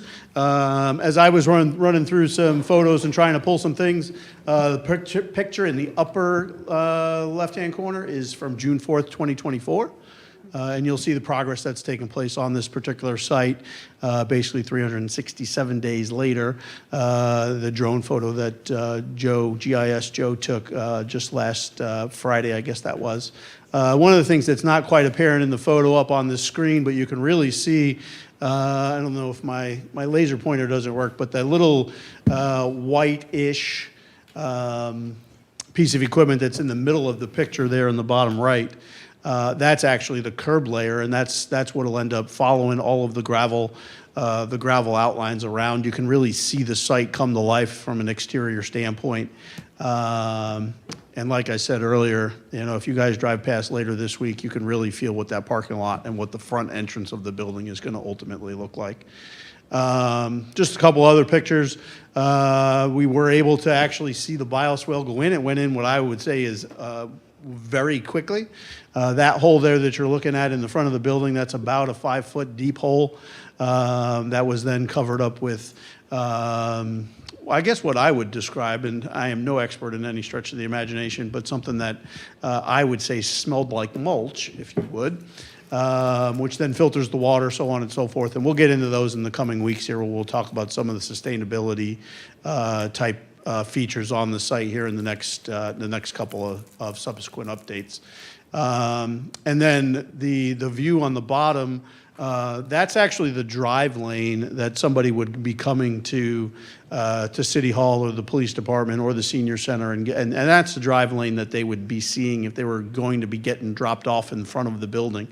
It is a very good-looking building, and when you look at this building from a variety of different places on the site, I realize I'm biased, right? It's like, it's like having a baby in some regards. But the building is striking and I think is very emblematic of the way in which the city of Gahanna wants to be positioned. I appreciated Mrs. Bauer's comments about the area and A25 being one of the catalyst developments down in this particular area. As we walk through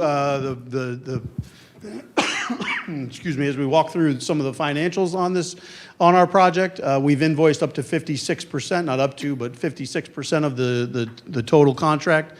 Again, the total construction contract for $59.6 million. We've invoiced just under $33.5 million to date.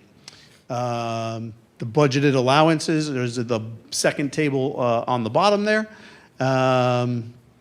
And from an allowance standpoint, remember allowances, contingencies for a total of $4.8 million in total. To date, we've spent about 43% of the allowances. Remember, those were included inside of, well, all of these numbers are included inside of the $59.6 million. These are just numbers that get spent as things come up on the project for a variety of different reasons. We've spent about 43% of the allowance monies and 47-ish% of the contingency monies, and when you add all of those two things together, we're at about 47%, 46% of the 4.7 million expended to date. So budget-wise, on this particular project, we're doing well. We are very healthy and continue to trend in a good fashion as it relates to the overall budget.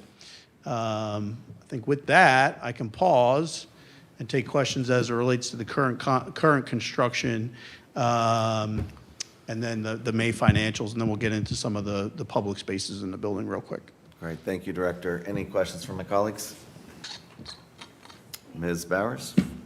Thank you, Mr. Schultz. I'm just thrilled. I think this has gone as well as it possibly could. I know I'm not supposed to say that yet, but I know, knock on wood really quickly, but just, would it be possible, and you can circulate this by email, for perhaps a more by area breakdown of the expenditures to date and the anticipated expenditures? By trade, you're talking about? Like electricians versus plumbers versus? I'm not sure what the best way would be for you to organize that, but if there's a way for you to organize, I think at the beginning, Alfred, I remember a chart from Alfred identifying various vendors and expenditures and things like that. If that's an easy way to break it out, just so that we are exercising our due diligence and taking a look at kind of how that's breaking out. But this is purely in my role as, and not because I think that there's anything going on or anything Understand. That's easy. That's, it'll be by discipline. So you'll see it for electric, plumbing, HVAC, so on, and then the 30 other odd trades that are there. So it'll be lengthy, but it'll all total to the bottom. Sure. Thank you. I appreciate that. No problem. Mr. Schnetzer? Thank you, Mr. Chair.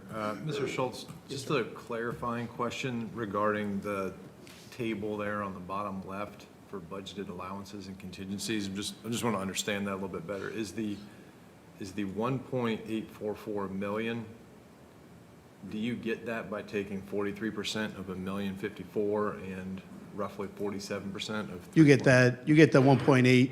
You get the 1.844 million by taking 46.39% of the 4.776 million, the total line, the third line on that chart. Okay. Is my math wrong? Okay. All right. I got it. Thank you.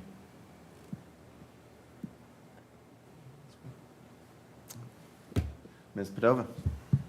Just a quick comment, because I actually meant to say this, I think the last time that you were here, after we got our last tour, is just how something that many people don't think about that aren't on construction sites daily or ever, just all of the work that is going into this every day is amazing to see. Like, people just, everybody doing their own job, multiple different jobs going on at once. So, like, kudos to everyone working there, working through this process, and then also to you guys as well for following it all along and keeping us updated. So I appreciate all the updates that you've been giving us, and also the invites to come over there, and I hope to take you up on that here soon. Sure. Thanks.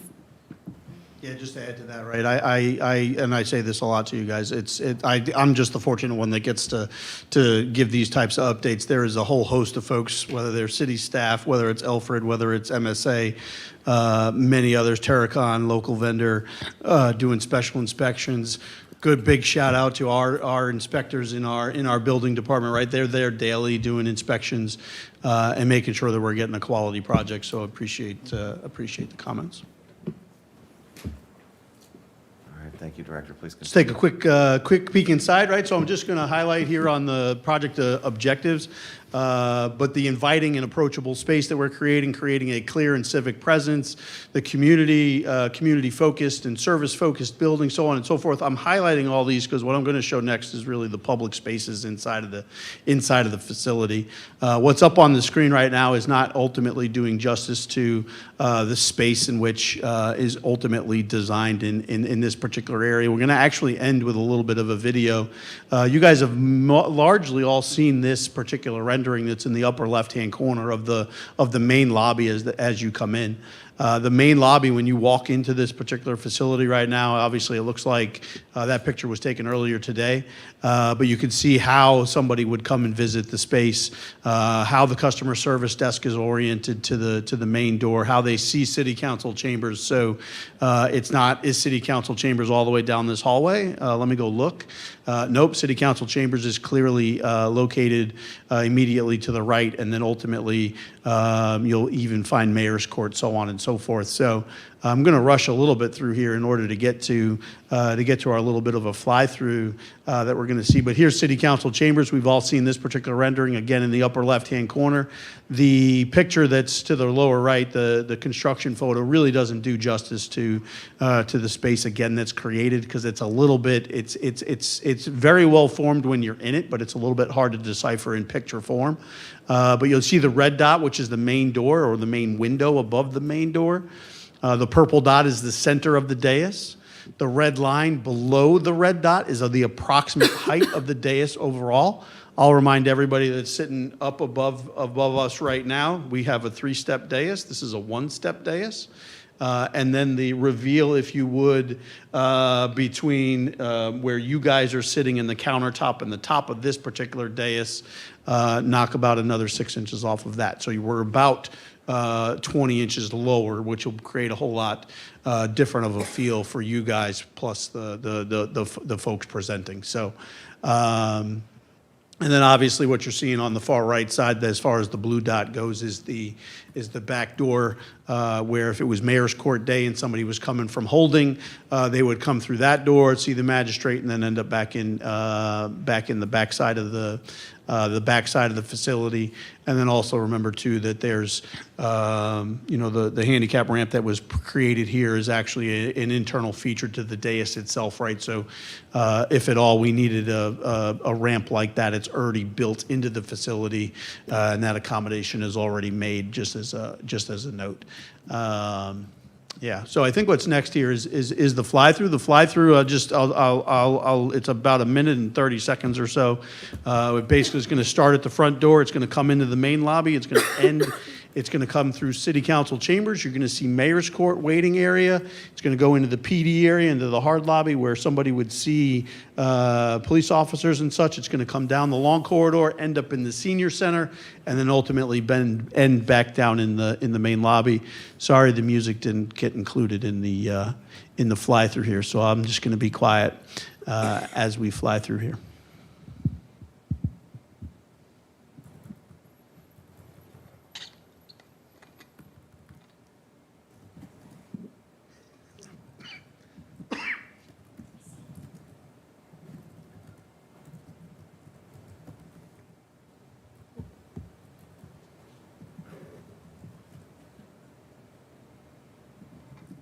The commentary in color behind me is that the music makes this much better. When posted online, I believe in the next couple of days or so, you guys can enjoy it with the music. Stop talking. Hum. You can hum. You get a good view of the customer service windows as we turn the corner here. And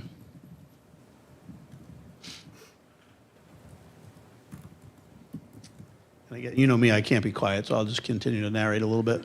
The other thing that hopefully you guys noticed as you were going down those two long corridors, where was your eye fixated? Was it fixated on the brick on the inside, or was it fixated on the landscaping outside and really creating those mixes? When I showed this to Jeremy earlier today, that was one of the comments that he pointed out to me, was like you really get that sense of that landscaping being internal to the building and such. Yeah, and it is a very beautiful space that that MSA has designed and Elford is ultimately creating for us. So with that, that's the end of my prepared comments, and I can take any other additional questions that you guys might have. All right, thank you again, Director. Yes, Ms. Padova.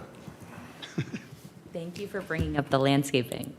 That's what I was going to ask is, are we there yet? Talking about what, are we going to be able to have, I know not the herb garden like what we have here, but will there be herbs included in that design? And how are we thinking of incorporating those? Yeah, I'm not exactly sure what the planting plan is. I know like our Parks and Recs folks, they did go through the planting plan, and one of the things that they pointed out to the landscape architects is that they really didn't like the variety of a couple of the different plants and trees I think that were picked and chosen. I think one was maybe technically invasive. I'm not 100% sure about that. Don't hold me to that. But they were able to make some requested changes for our Parks and Rec folks to ensure that the landscaping, while is the word is escaping me, local. It's not local. Native. Native, thank you, ma'am. Not only native, right, but then lower maintenance and such. I'm not 100% sure from a planting plan standpoint what types of herbs and stuff are in there, but it'll definitely be a park-like setting out front of the building when folks come to visit for whether you're doing business or there for another purpose. Thank you. I would also add the incorporation of herbs within the internal Sure. design and graphics within the building. Everything from the frosting on the conference rooms. Oh, you went over your My time is timer up. went off. But looking for those opportunities to incorporate the herbal theme, recognizing the heritage and history of our city is something we've been working on, as well as finding a space to recognize the history of the city as well through an historical timeline is things that we've been working on. So there will be an homage to the city's history and special designation that will continue to carry through. Great, thank you.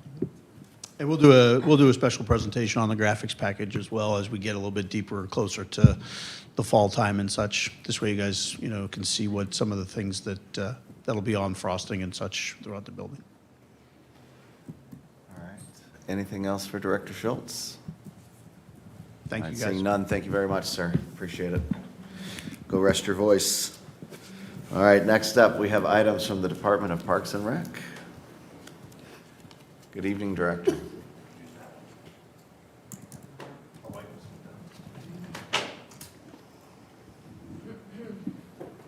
We've got a series of ordinances here for you. Well, a series of items, I should say.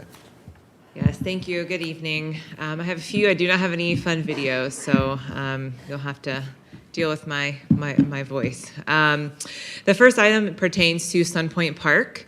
The park regularly accommodates a variety of different users and activities, and those activities often create a high demand of parking. This, along with the adjacency and just convenience of Centerpoint Church parking lot, the private lot is often used for overflow parking. With this, in coordination with Centerpoint Church, the administration is respectfully requesting an ordinance authorizing the mayor to enter into an access agreement with Centerpoint Church. Along with this, we are requesting a supplemental appropriation in the amount of $150,000 for the first payment of the 20-year agreement. The property, including the maintenance of the parking lot, remains the responsibility of Centerpoint Church. Happy to answer any questions. All right, thank you, Director. Any questions or discussion? Ms. Padova. Thank you. I was curious, have we had any type of agreement with them up to this point, or how did we get to this agreement? So it's a great question. So the ribbon cutting of this park was in 2019. This has been a concern or a challenge since the inception of this park. There has not been a formal agreement up to date. So this is the first approach and remedy to the challenge that has existed since the opening of the park. So when you say the challenge, is the challenge the not having enough?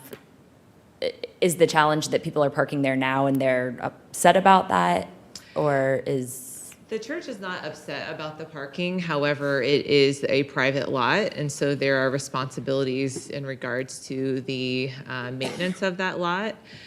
So it's the understanding and the usefulness of the lot is there's a willingness. They want to accommodate the park as long as it doesn't interfere with the church's use, of course. And can you, I was surprised by the amount of this because there's the $150,000 that you're requesting now, but then there would be an additional payment, as I understand it, of $150,000 for a total of $300,000 for 20 years. Is that correct? That is correct. It's Okay. ultimately $15,000 monthly for 20 years. Yeah. Or I'm sorry, annually for 20 years. So how was that amount? Is that like the amount that they proposed, or was there like how much maintenance there? It just seems like well more than what the maintenance would cost on the parking lot. So I'm just curious how we got to that number. Sure. There was a lot of coordination just into what the maintenance and the continued maintenance would be. And this is a fair total for the use that we are expecting. Again, we have the ability to use the lot every day of the week, less Sunday mornings and any type of religious holiday. So for the use of and the need of the access that we have, it is a fair approach. Okay. And are there fields at Sun Point that are used for athletics? There is, and that's why, because of the multiple different amenities that can occur concurrently, that's what really exacerbates the need for the parking. The athletic fields are directly adjacent to the Center Point Church parking lot. So just from a convenience measure of getting children or adults to that field, it is often used, again, on a daily basis. Okay. I think that's all the questions I have for you. Thank you.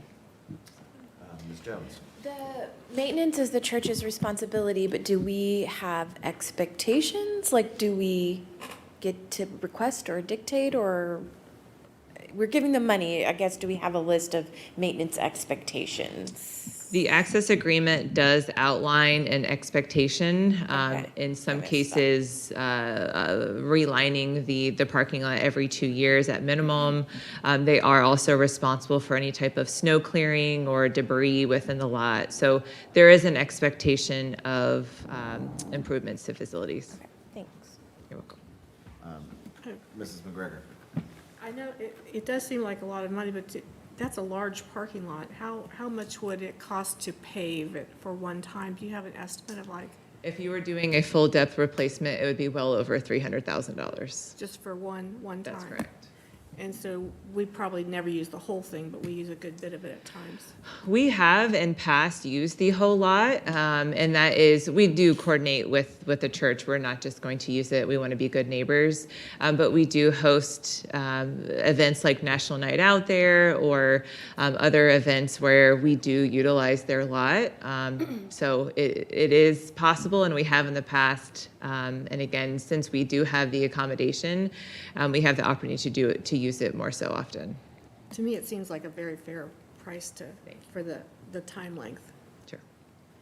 Ms. Bowers? Yeah, thank you. I just wanted to chime in and say that over the last several years, we've seen what a great partner Centerpoint Church has been in terms of parks and recreation, but also arts and other types of community groups. So this is an incredible opportunity, I think, and this is us being appreciative and I think demonstrating that shared responsibility and respect for their property. So thank you for bringing this forward, and I would agree with Mrs. McGregor. I think this is a great, this is very appropriate. Great, thank you. Thank you. Right, thank you. Well, it sounds like we'd much rather undertake this arrangement versus the maintenance itself, so. Agreed. Good. Yes, Ms. McGregor? Two things. One, this park came about because the church was actually going to build apartments there. They had a plan to build apartments there. And I think it was when Tom Nealon was mayor, they approached him, said, we'd really rather have this be a park than apartments. And they agreed to back off of that development and allow it to be developed as a park. We bought that from them. So they've been a good partner all along on this. The other thing is, have we thought about doing this with the property at the trailhead by Stony Brook? which I've asked before. Because I know that at one time, when we first brought it up a few years ago, they had just changed pastors, and they didn't want to approach them at that time. But have we talked to them about that? We have had ongoing conversations with them, and as you mentioned, there has been a transition of pastors multiple times. So there is just not a solid philosophy of what that property what they would like to be used for it. There are some different expectations from the church's standpoint of usefulness for their own benefit. So we continue to engage that conversation and are willing to continue to have that. As you mentioned, that is similar in the event that that is ultimately used as a trailhead as well. All right, well, thank you. Seeing nothing further on for first, and then consent on the 7th? This is good. All right. Okay, all right, thank you. Next item, please. Thank you. The administration received funding through the Ohio Department of Natural Resources, the Division of Parks and Watercraft. Excuse me. The grant was a reimbursement grant and did require matching funds. That total was $18,931. The agreement does require a separate and a dedicated account in order for record keeping. The account Boat Safety Grant Operating Equipment Fund was created for that compliance. With this, the administration is respectfully requesting an ordinance for a supplemental appropriation in the full amount of $18,931. Excuse me, the matching funds were previously appropriated, so we have an additional request for the $4,733, that is the match funds from the rec materials and supplies to be transferred out into the rec transfer out account, as well as the authorizations for the finance director to transfer those funds into the dedicated boat safety grant operating fund. Again, this is for the compliance of the agreement. Great. Any discussion? Thank you, Director. Seeing none on first and then consent on the 7th? Sounds great. All right, thank you. Next item, please. Third item, a request for proposal process was initiated in order to secure professional services for the improvements of Woodside Green Ponds as well as Gahanna Park Ponds. The firm Kleinfelder Engineering was selected in order to lead that project. With that, administration is respectfully requesting an ordinance authorizing the mayor to enter into a professional agreement with Kleinfelder Engineering. These funds were appropriated as part of the 2025 CIP. Happy to answer any questions. All right, thank you, Director. Any discussion? Mrs. McGregor? In the scope of services, it references a plan by Kimley Horn. Is that a plan we paid for before? We did, and ultimately it was just an exploratory review. We did need to understand what we could do, but that plan did not give us the details that we need in order to progress with a construction contract or a bid. We do anticipate that these projects will require a bid.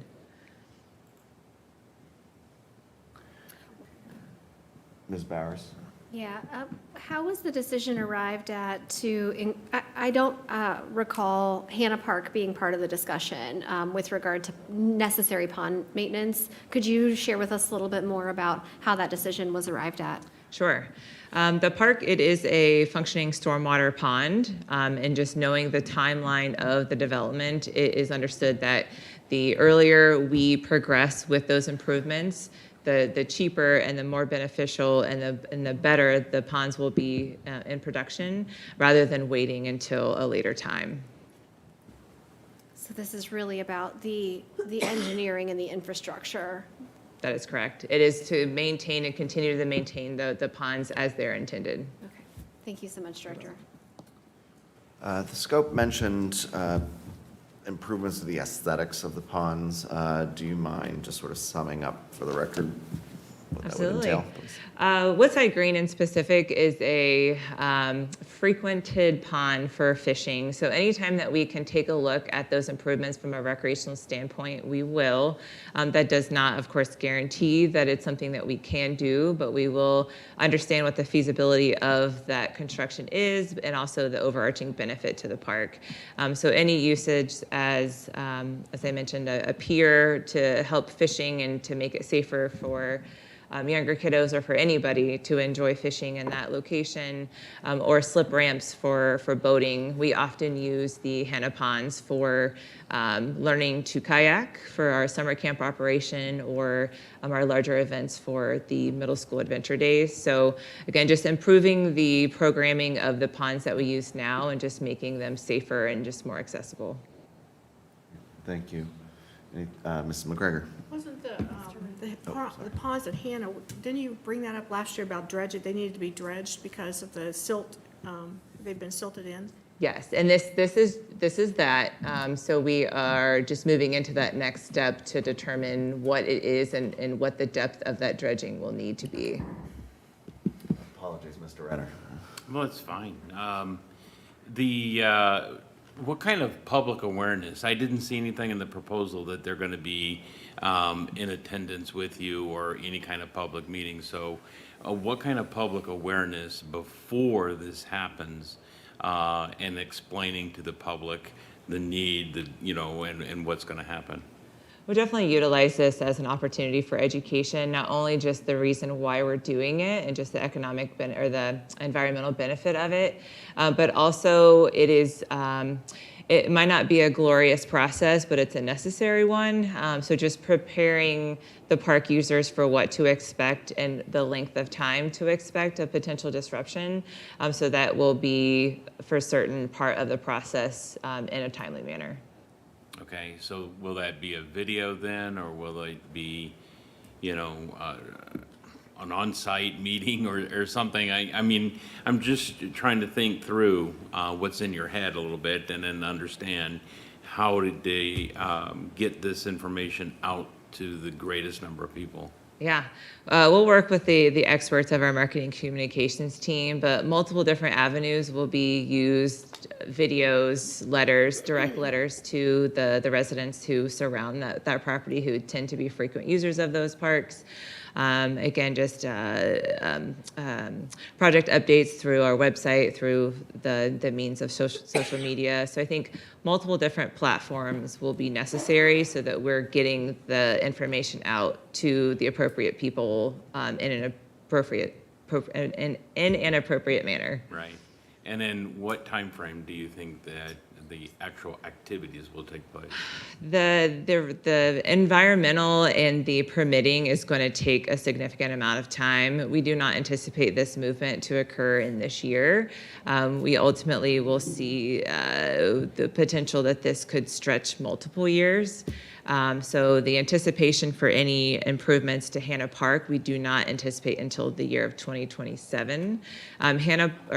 Woodside may be a little sooner, but again, because the historic information of Woodside Green doesn't reference a stormwater pond, it ultimately, at this point, we understand it as a recreational function, but because of its location and proximity to a floodway, that will require an extensive permitting effort. So that's a lot of words to say. We're not quite certain, but it's definitely an exploratory phase that we need to progress in so that we can answer those questions properly.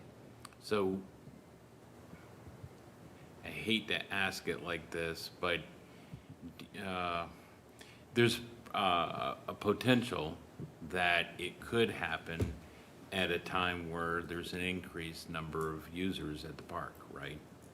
And that is something that we're taking into consideration as well. We do have some improvements at Academy Park that we would like to progress with. We would not want to impact Academy Park alongside of Woodside Green. So the full system is also being considered for what disruptions were happening and when. Thank you for adding that, yeah. Sure. Mrs. McGregor. Kind of, What will they do with the dredged material? Because I understand that can take a long time to dry out. There's many different ways in which there's a dewatering where you host it on site. We ultimately will not be able to answer that until we understand what the materials of the dredge is. And that is something and part of the scope that we want to understand. Unfortunately, the removing into landfills is a process that could take place. We're going to do our best to position it in a different way, but we can't understand what that looks like until we understand what those materials are made of and what we're dealing with. Anything else on this item? All right, thank you very much, Director. Last one for you, please. Last one. Oh, I'm sorry, are folks okay with on for consent on the 7th? All right, thank you, sorry. Last one, the city is seeking funding through the Ohio Department of Natural Resources Division of Forestry. The grant does require authorization of the governing body in order to advance the application. So administration is respectfully requesting a resolution of authority to apply for funding through the ODNR Division of Forestry. Any discussion of this item? Just, it said along 270, but where? So there's actually a map that's designated as part of the grant cycle. The Royal Manor location or area is the only portion of Gahanna that qualifies for this grant funding. So that's the targeted area that we will progress with. And I'll just reiterate my comments from other meetings where give my plaudits to you and the administration for their ongoing efforts to seek outside funding. So thank you very much. This is a resolution, so folks okay with consent next week? Yes, sir. All right. Thank you very much, Director. Thanks for your patience. Next up, we have items from the Department of Finance. Good evening, Director. Thank you for your patience.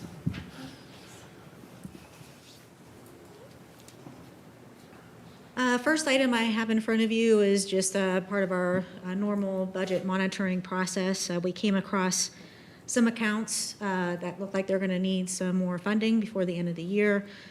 So the severance payout, we've had 3 retirements so far this year, and there's 3 more anticipated. Those first 3 have pretty much wiped out those balances in those accounts. The remainder is related to the first half income tax collections. We try to do our best to set what we believe those auditor and treasurer fees are based on percentages and what we've seen in previous years. These are coming in a little bit higher. Seem to bring this every year once we get that first settlement in. So the rest of those accounts are just for those auditor and treasurer fees. All right, thank you, Director. Any discussion on this item? Seeing none, on for first and then consent on the 7th? All right, next item, please. All right, next item is the annual tax budget. So requesting a resolution to pass the 2026 tax budget is required to be filed by July 20th. What this does is allow the County Budget Commission to make a determination that we do need all of our taxes that are currently being levied and to set those. It's not an appropriation request. Basically, the end product from this is in October, I'll bring forward a resolution where the County Budget Commission has set those tax rates and amounts, and then you all accept those by resolution also. All right, thank you, Director. Any discussion? Seeing none, this is a resolution on for consent next week? All right, thank you very much, Director. All right, plugging along. Next up, we have items from the City Attorney. Madam City Attorney. Thank you. I am not going to expound too much on this, only because I am going to try to do this without coughing. I did prepare a memo to kind of outline the request here. There is a litigation based out of Cincinnati that is accepted for review by the Ohio Supreme Court, in which they are considering the question of whether or not to modify the standing requirements for a taxpayer litigation lawsuit to be initiated. So just by way of some overview, so a taxpayer litigation would be if a taxpayer felt that a city was misapplying funds or doing some other action that was outside its bounds, and the law department or city solicitor or city attorney failed to initiate an action to stop that act, then a taxpayer has the right to file in court. It is a longstanding precedent that in order to file in court, you would need to prove some sort of harm or injury to the public. And so in this instance, there was no specific harm referenced in the petition out of Cincinnati, and that individual was not privately affected or have any private harm. So without a public harm or a private harm, he still felt that he had the right to put forth this litigation on behalf of the city, just on a general merit of saying he disagreed with the city decision. This does not in any way impact a referendum or other citizen rights and inability to question or challenge city actions. It is a very, I wouldn't say rarely used, but infrequent mechanism, but has a lot of legal standing precedent to it. So this action, if the court were to file to overturn the appeals court decision, would erode that standing requirement and kind of open the floodgates to allow anyone to initiate these actions without that requisite standing. So I know that was a lot of legalese, so if there's any questions, I can break it down. All right, any discussion from my colleagues? Ms. Bowers? Yeah, I appreciate this, City Attorney Tamala-Larison, and I know that this is absolutely, appropriate for you to bring forward to us, and I think I've expressed a little bit of my discomfort around joining this lawsuit. Could you talk a little bit more about Revised Code Section 73359? You reference this at the bottom of page 1. Carry over to page 2. I'm just trying to make sure I understand where this right came from, and so where did this right establish itself? Yes, so I want to, there may have been a typo in my memo. So there's two things. There's one, which is the application for injunction with, can you say is it did I cite 5.9 or 5.6? 5.9. I think the question is about 5.9. 5.9, good, okay. Oh, yes, Then 5.9. so the taxpayer suit is a Ohio Revised Code statute that outlines the right of a taxpayer to institute suit in their own name on behalf of a municipal corporation if a village solicitor or city director of law fails to make any application provided for. So the authority granted to city solicitors or village solicitors is to do a mandamus action or an injunction action or otherwise restrain any acts based upon the city if there were some wrongdoing. And if they fail to do so, then the taxpayer can initiate the action on behalf of the city to say that this action is unwarranted or unauthorized. But that is, and it's also incorporated into our charter almost verbatim to say that they have that right to bring that taxpayer action. Mm-hmm. However, the way the courts have interpreted this is that any litigation needs some kind of standing. And for this particular type of litigation, the standing requirement that the court has used is that there must be an articulable public right that is being advanced. Essentially, a taxpayer is volunteering to bring forth a suit on behalf of the public because this public right is being infringed and needs to be addressed. Does that address your question? Yeah, so the position that you would be seeking to take is that a plaintiff who pursues a taxpayer action must still be able to state the specific public right affected. Yes. We're not necessarily saying that they have to present individualized harm. We would not take that approach. No, and in fact, so the Court of Appeals addressed both facets of this and said that both was lacking in this particular case. There was no private injury and there was no public right. Okay. But I will say that the case law on this particular statute is very clear that it has to be a public right. So in this case, they said, you don't have a public right, you don't even have a private right to sue because you were not personally impacted by this act or ordinance, and there's no public right you're advancing. But our position is only that there needs to be a public right articulated in order to advance a taxpayer litigation. That's Okay. it. Thank you for clarifying that. I think that resolves any concerns that I had, so thank you. Any other questions or discussion? All right, seeing none, this is a resolution, so on for consent next week? I'd rather be on, On regular? yeah, please. Okay, yep. Mr. Clerk, got that? All right, thank you. All right, next up, we have items from council members. I'll turn first to Mr. Schnetzer. Thank you so much, Mr. Chair. Yeah, Resolution 0024-2025. We have a pretty impressive student athlete just across the parking lot here, Ms. Kylie Tibbs, who has the distinction of being Gahanna Lincoln High School's first ever state wrestling champion, boys or girls, and a pretty impressive student, is my understanding as well. Hopefully the resolution itself, or the language there, is pretty self-explanatory. I believe this will be, or is intended to be, a proclamation, as we've been describing them.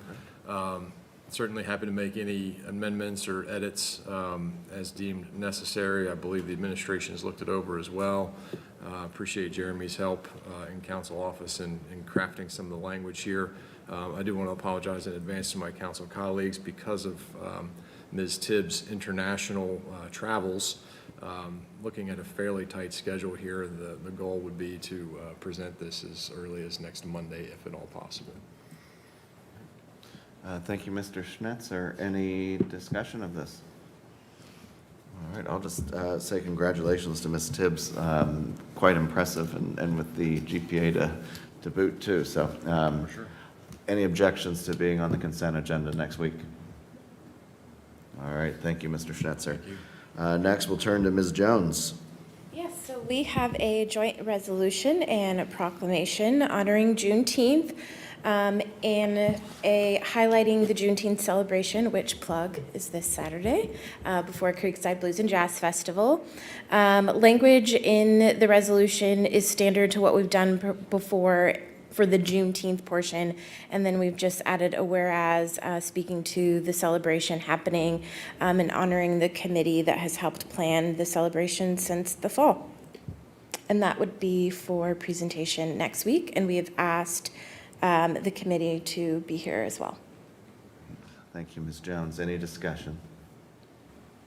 No, All just right. thank you for bringing this forward. Seeing nothing further for that one, consent next week, all right? Okay. And next up, we'll turn to Ms. Bowers. Yes, thank you. This is also intended to be a joint resolution and proclamation. The Central Ohio Urology Group was a big contributed certainly to, I think the phrase was, that Mr. Schultz used, was a landmark or a grounding presence to start to really develop the Tech Center Drive corridor and especially attract medical, state-of-the-art medical facilities to the Buckles Tract area. We have understood that Dr. Paul Kaufman was a central figure to bringing small urology practices together, and that this is been able to form what has now been a lasting entity of Central Ohio Urology Group. Dr. Kaufman does have significant health conditions, and his colleagues are very excited to recognize him and recognize his contributions both to their practice, the region, and to the treatment of urology. So, Mayor Jadwin, did you have anything else that you wanted to add to this? No, I think you described that pretty succinctly. I know that Dr. Kaufman's colleagues were very excited to be able to recognize him, and I'm thrilled that we are able to do this in a joint presentation for him. And I think that they're very much looking forward to this way to be able to honor him and memorialize his contributions. And you're correct, Central Ohio Urology Group was the first medical office building at the Crescent at Central Park. So I think it's a wonderful way for the city to honor him as well as the actual organization. Great, thank you, Mayor Chadwin. So this will be presented off-site if adopted, and we are scheduled for 5:15 p.m. on Wednesday, June the 18th. I'd already sent around a save the date for that, so please do mark your calendars so that we can present it on-site. They also, I believe, have a building plaque that they'll be dedicating at the same time. Yeah, so I think the sign's already there, but they'll be doing a ceremony around that, Yeah. yes. Excellent. All right, any discussion? All right, seeing none, folks okay with consent next week? Yes, sir. All right, thank you. And then last up, there's a discussion item for any additional anticipated resolutions. I will open it up to my colleagues at this point. Ms. Bowers, did you have? Yeah, I circulated a note a few weeks ago that if you know of resolutions that you individually would like to bring forward, or if there are partnerships that are interested in occurring, we organized a resolution planning calendar for, I think, about the first half of the year, and now that's expired. So our staff is looking to us to help them guide their workload and be able to support us. So if you don't know today, please do let them know as soon as possible what resolutions you would like to advance and introduce. I mentioned that I had one anticipated, which is besides the Kaufman resolution, for July Disability Pride Month. I'd like to recognize the American Disability Act's 35th anniversary. And so I plan on working on that and introducing that later this month. And then I don't know if anyone else noticed this, but we have another distinguished Gahanna young person. Killian Sullivan was recently recognized as the American Birding Association 2025's Young Birder of the Year. He is teaches workshops at the Grange Audubon Insurance Center. He's identified or seen almost nearly 300 species of birds, and I know that he's interested in getting to that threshold, and he is a proud GJPS student.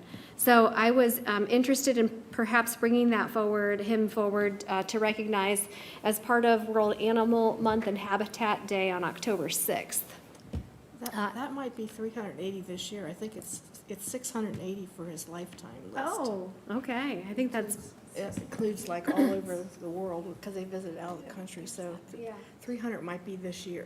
Okay, 300 might be this I year. think it's like, because he's hoping to be the youngest person to get to 700. Okay. I was only off by a couple hundred. Thanks. We'll get that right in the resolution. If you're interested, I would love to do that with you jointly as well. Okay. Because I did see that article as well and thought what a great way to recognize another young man who's, the kids in our community are just so amazing. They are. So- And I think it ties in really well with a lot of the initiatives and value work that I think we're doing here in terms of protecting old growth trees and the tree canopy, protecting habitats, and making sure that our community is aware of how to attract these migratory birds and celebrate all the great things that we have going here with our, how many acres of parkland? Over 800. Over 800 now. Excellent. Anything From my colleagues at this time? All right. Anything else for the Committee of the Whole this evening? All right, seeing none, we'll go ahead and adjourn committee. Thank you, everyone.